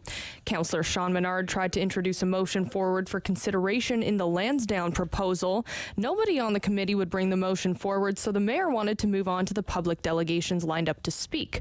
Menard was not too happy. That is unbelievable. Remind members of the public. Shameful behavior by all of you. That committee is discussing the Lansdowne 2.0 proposal for a $330 million redevelopment. The country's unemployment rate matched another record low for April, down to 5.2% as 15,000 jobs were added. Locally, the rate in Gatineau is at an almost impossible 2.6%, and in Ottawa, it's the same as the national number of 5.2%. The NDP is promising to build an additional 1.5 million homes in the province as the provincial election campaign continues. The proposal would also provide 250,000 affordable rental houses over the next 10 years. The Liberals are out with more promises as well. If elected June 2nd, there would be an optional grade 13 for those who choose, as well as 1,000 more mental health professionals hired for schools to deal with any harm students are feeling from the COVID-19 pandemic. The program would be available for the next 4 years, then reviewed. City News Time, 11:32. I'm Danielle Bain for News Anytime. Follow up online at ottawa.citynews.ca. He's the opinionated Ottawa icon. The Rob Snow Show returns on Rogers TV and City News. 101.1 FM and 1310 AM. Todd Smith. Yeah, sure, we can have Todd Smith as part of the Queen's Park Week in Review. The Bay of Quinte Progressive Conservative candidate, Todd Smith. Hello, Todd Smith. Tune in. Todd Smith is here reporting for duty. Yeah, Todd Smith, former radio broadcaster Todd Smith. That Todd Smith, right? Yeah, okay. Say hello to your colleagues today. John Vantoff of the New Democrats is in Temiskaming Cochrane somewhere. Cobalt, maybe, John? Somewhere. Good morning. I'm in front of my campaign office in beautiful Temiskaming Shores. In Temiskaming Shores. Sounds lovely. Sounds lovely. And John Fraser for the Liberals in Ottawa South. John Fraser. How you doing, Rob? I'm good, John. What are you doing? Where are you? I'm at my kitchen table. At your kitchen table. Okay. Me, I don't know. Hey, Todd, where are you, Todd? I'm actually just outside CFB Trenton. Oh, really? Okay. Largest Air Force base. Yes. Yes. Okay. All right. I have to ask John Vantoff this. Gas in Ottawa. You know what? I got gas at 5 o'clock in the morning today at the Pioneer on Industrial Avenue, and it was $1.82, which was that was cheap gas in Ottawa this morning, because at most other gas stations it's $1.94.9 in Ottawa. John Vantoff, what are they paying in your part of Ontario for gas? That actually makes me feel, in a weird sort of way, better, because right now at the Petrocan, it's $1.99.9. $1.99.9. Yeah. $1.99.9. Holy smokes. What are you paying for gas in the Bay of Quinte? Todd Smith, Bay of Quinte. What do you have any idea what the price of gas is down around there? Oh, absolutely I do. I drive by gas stations all the time. We're at about $1.85 this morning. $1.85. Okay. Yeah. And as I said, John, here in our area, around $1.94.9 average gas price. Okay. Let's just go through the rounds here. John Vantoff, in your riding, it's first week of campaigning. I'm just curious. I'm sure you've been out knocking on doors, speaking to potential voters. What's top of mind for them right now, John Vantoff? We just talked about it. Affordability, gas prices, housing prices have never been an issue here, but this campaign, they definitely are. A lot of people are moving here and driving the price of housing up, and just general cost of living. Cost of living is on people's minds. All right. Okay. John Fraser, what's top of mind for people in Ottawa South right now? Well, I think affordability, I agree with Sean, is people are looking at, things like housing and, looking at their kids and whether they can afford to buy a house. Just general affordability comes up. I think healthcare, if you're at a door where there are, you see some, kids' shoes or some hockey sticks, invariably they'll talk to you about education and kind of the concerns of the last couple of years and kids falling behind. So that's kind of all right. Okay. Todd Smith, what are you hearing at the doors? Yeah, definitely. the cost of housing, the need for new homes to be built, and then all of the infrastructure that goes with new homes. Affordability, definitely, especially when it comes to gas prices, and some of that is within our control, but a lot of it it isn't. That's why we promised to lower the price of gas after the next election by 5.7 cents a liter, and then just creating new and better jobs and opportunities for people in the area, keeping the economy going, and making sure that people's kids have an opportunity to get a good job with a bigger paycheck and be able to buy a home here someday. All right. So the opening day of the campaign, the contrast couldn't be more clear. You had Doug Ford down in Brampton promising to build Highway 413. Get it done. He's going to get it done. You had the Liberal leader saying, we're not going to build Highway 413. Whatever money would be spent on Highway 413, we're going to spend building and fixing schools. Todd Smith, why? What's the case for Highway 413? Well, we need to relieve traffic. I mean, none of the three guys that you have on the line right now are Toronto residents, although we all have places in Toronto and spend enough time there. And I'm sure you could ask either of the two Johns or myself, and we have all complained many, many times about the gridlock in and around the GTA. Everybody complains about it all the time, and that city and that region is only going to continue to grow, not just by hundreds of thousands of people, but by millions of people over the next number of years. So we have to stay ahead of this. We have to provide the relief when it comes to gridlock, and that's why we're committed to doing that, building highways. The other guys are going to spend a lot of time complaining or looking at ways to take us, backwards. We're looking forward and building for the future, and that's really what it all comes down to. An hour extra a day per person to spend time with their families is a pretty big deal, and I know there's a lot of excitement in the Brampton area and up the 404 north of Toronto to get this highway built. All right. John Fraser, your party is adamant.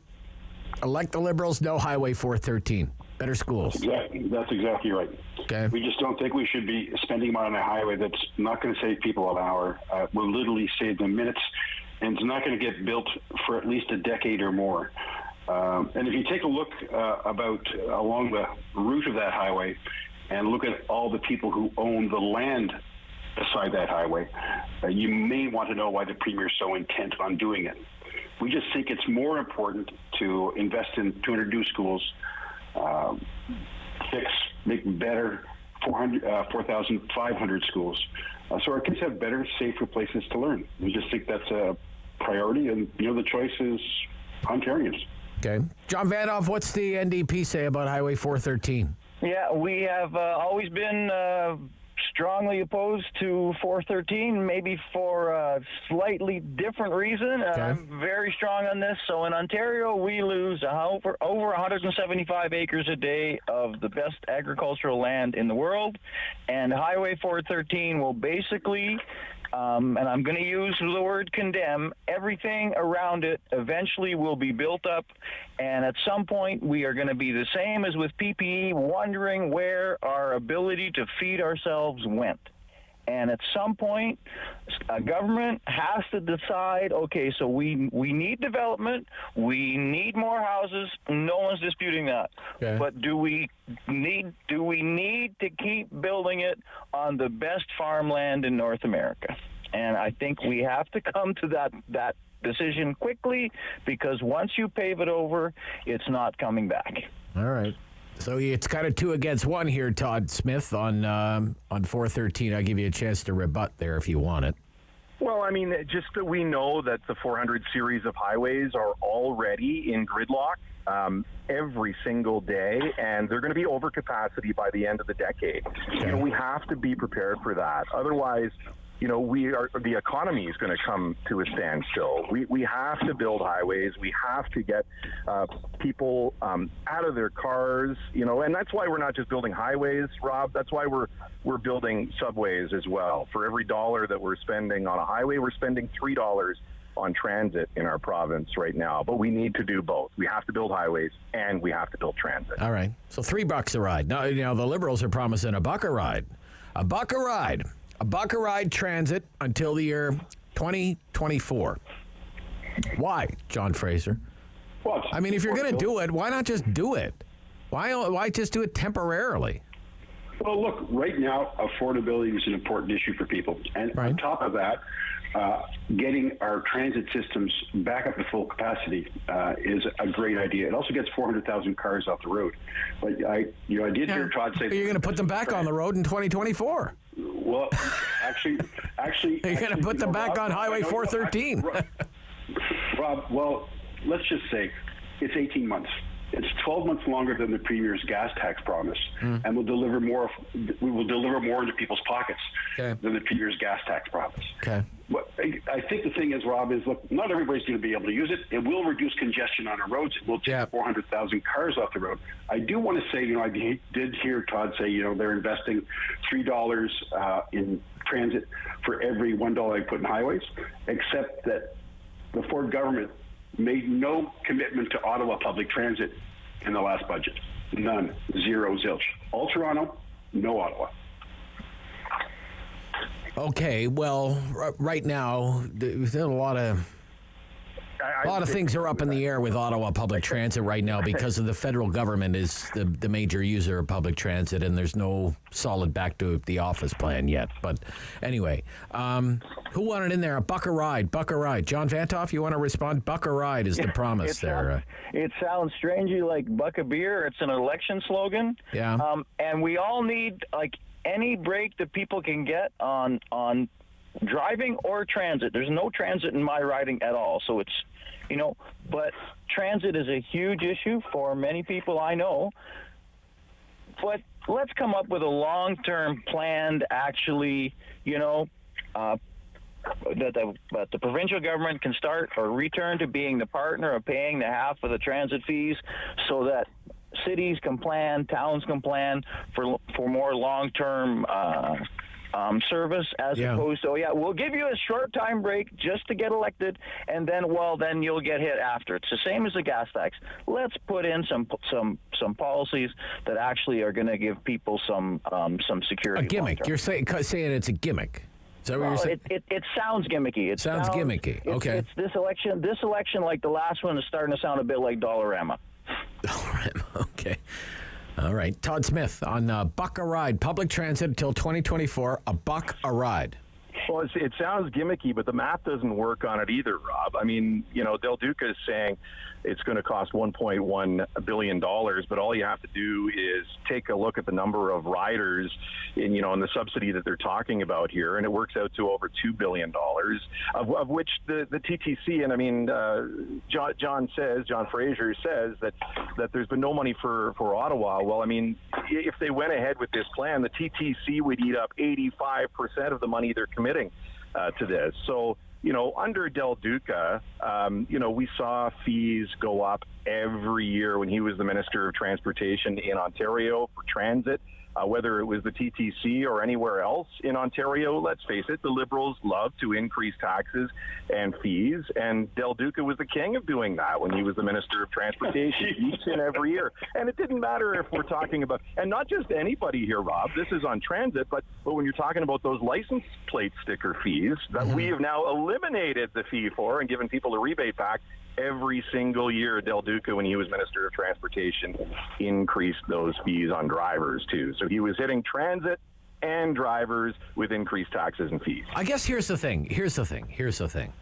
I get it in politics, especially during a short election campaign, if you're explaining you're losing, okay. But when I speak to, say, here in Ottawa, the chair of the Transit Commission, or when I speak to downtown councillors who are really passionate about a sustainable public transit system, first of all, they like fares to be free, which is probably not sustainable. But what could be helpful is operational funding.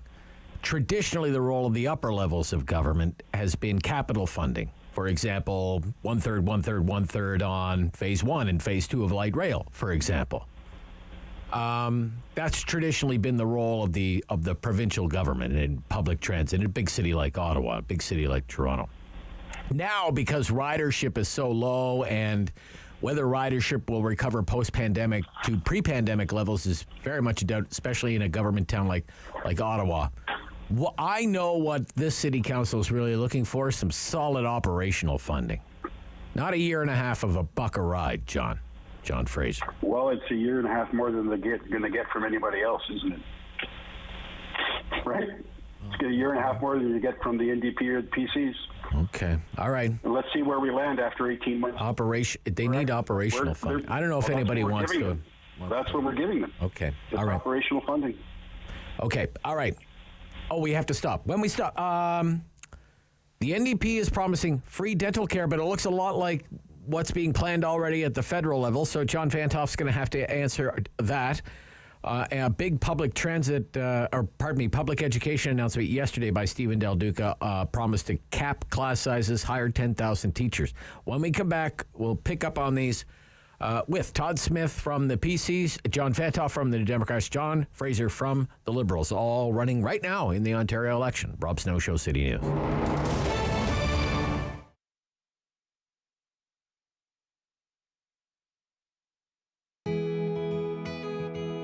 I'm Emily Bertrand, the owner of Royale Equestrian Center. This is Diamond. She's a 10-year-old thoroughbred. She used to be a racehorse and then made the transition to a riding horse. She loves jumping, and she's used for our more advanced students. So we started the farm 14 years ago with my mom and brother. My brother was actually driving by one day and saw the sign, and we applied. There were 60 applicants, and we got it. When we first started, there was not very much here, so our property's about 25 acres, and there was just this 100-year-old barn. And from there, we built onto it. We fixed up one stall at a time, one paddock at a time. We added one horse at a time, and slowly it built into what it is today. Every year, we're improving and trying to continue to build.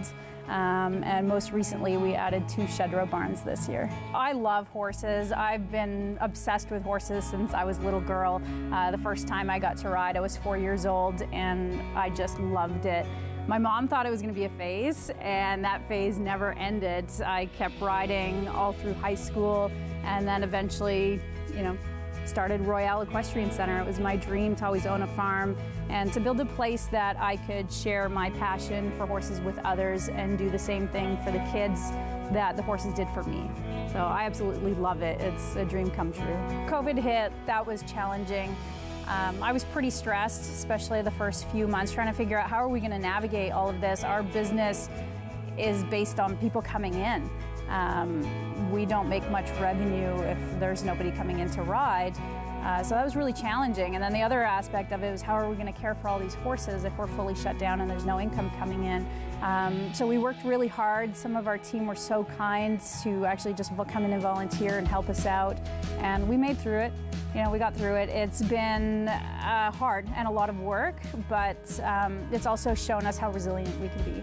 So I'm happy with how we're coming out of COVID. Hopefully this is, we're nearing the end of all the shutdowns, but we've, survived it and now we're starting to thrive again, which is great. So we have a great team. We have about 14 coaches, and then we have all our regular barn staff. We have our maintenance manager and crew, and if it weren't for them, we wouldn't be able to do this. It takes a huge amount of people, and then we also have a volunteer program. The volunteer program, it helps with us, especially with our beginner program, so they help with tacking up the horses and caring for the horses when we're really busy, and then they also get to gain some work experience. We take co-op students on.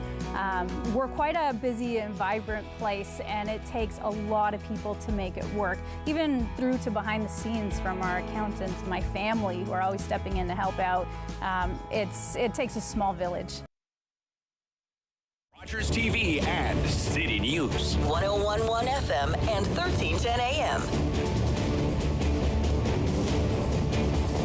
Back with part 2, Queen's Park Weekend Review. Not a lot happening at Queen's Park. Everybody's on the hustings. Todd Smith running for the Progressive Conservatives in Bay of Quinte. John Vantoff running for the New Democrats, Temiskaming Cochrane. John Fraser running again for the Liberals in Ottawa South. And let's talk about this. Classes capped at 20, hiring 20 teachers. Big education promise from the Liberals. You had 15 years. Why didn't you cap class sizes when you were in government, John? We did, actually. At 20? We were the ones that started capping. At 20? At 20? At 20? I think we were 22 and 20 in the earlier grades. And I think the reason that we're doing this now, it's what I've been hearing at the doors, is for 2 years, our kids have been shortchanged. I think COVID's shortchanged them. I think we've had longer school closures than any other place in North America. So our kids have fallen behind. So it's up to us to help them catch up, to give them the best experience they can have in school. So, capping class sizes at 20 and K to 12. Adding grade 13 is an option if kids need to get another year to get ready for wherever they're going to go to after high school.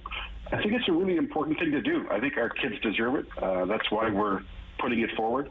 The pandemic has been really hard on kids and kids learning, and we need to invest in them, and that's why we're doing it. Okay, obviously that's a shot at your government's record, Todd Smith, that you underinvested in education. How do you respond to that? Well, I would say all you have to do is look at the numbers. They're in black and white. Premier Doug Ford and our government have invested more in education than any government in history. It's $34.6 billion, and you don't have to look in the rearview mirror too far to see that it was, John and Del Duca and Kathleen Wynne that closed 600 schools across the province.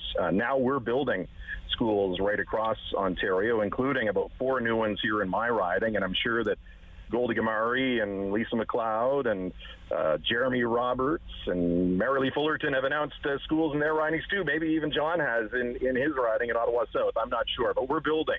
And we're building more schools. And as far as, kids falling behind, absolutely. The last 2 years have been really, really tough.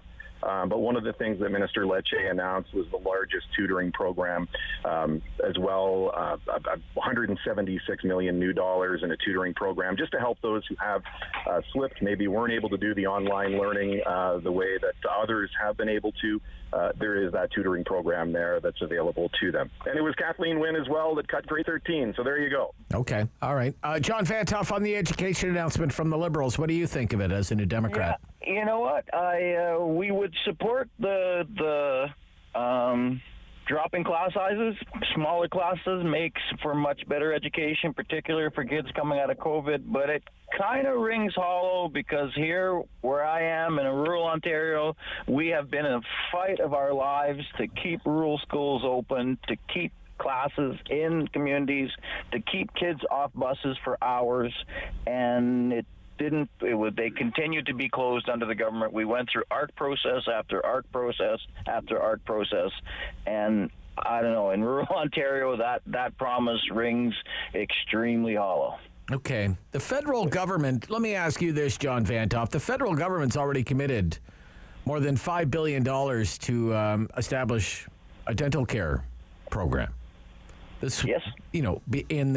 Because of this coalition that's not a coalition between the Liberals and the New Democrats. So why do the Ontario New Democrats need to bring in a dental care program? If you keep going the way you're going, you're going to be paying us to go to the dentist. What is going on here?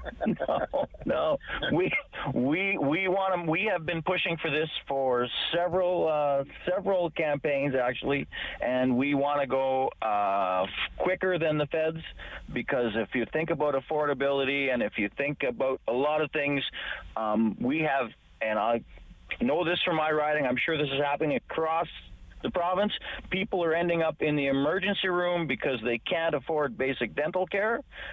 Kids are ending up with very bad teeth because the parents can't afford basic dental care. This is not something that we agree with that this has to move, what the feds are saying, but we know it has to move farther and faster. Okay. Not only to improve quality of life for those kids and for those parents, but actually to save the medical system money, because if you have someone in the emergency room for dental pain, obviously the system has failed. Okay, 1 minute each. Todd Smith first, and then I'll let John Fraser have the last word. Go ahead, Todd Smith. I'll be real quick, Rob. Thanks. Yeah, and we made a commitment to help people out when it came to their dental care back in the 2018 campaign, and we followed through on that commitment with our low-income seniors access to free dental care. And then, we got that done, and then we expanded it in 2021 to allow even more low-income seniors to qualify for that. So we made a promise in 2018, and Doug Ford and the PCs got it done, and we're also interested in exploring even more ways that we can help those who have low incomes get the services that they need. And if you could pay me to go to the dentist, I would go more often. Okay.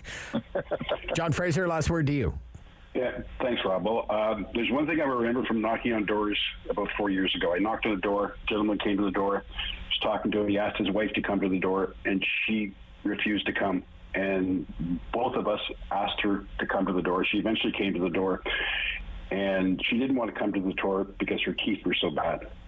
And what they asked me for is, do you know where we can get some help? And she didn't want to come to the door because she didn't want me to see her. So I'll never forget that. And we have to do more to make sure people have access to dental care. And because it is a really big factor in people's health, not just your oral health, but the rest of your body. And there's a lot of people out there who just can't afford to get the kind of care that they need. And we have to make sure it also makes sense from a healthcare system. Sure. Yeah. Okay.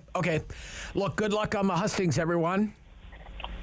Thanks, Rob. And we'll speak soon, I hope. Thank you again. Todd Smith running for the Progressive Conservatives, Babe Quinty. John Fantoff is running for the New Democrats in Timiskaming Cochrane, and John Fraser is running for the Liberals in Ottawa South. And I'm running on out of here. I'll be back on Monday with the Rob Snow Show on City News. The Rob Snow Show. Tune in weekdays starting at 9 on Rogers TV and City News, 101.1 FM and 1310 AM. Number 1 for local news in Ottawa and the Valley.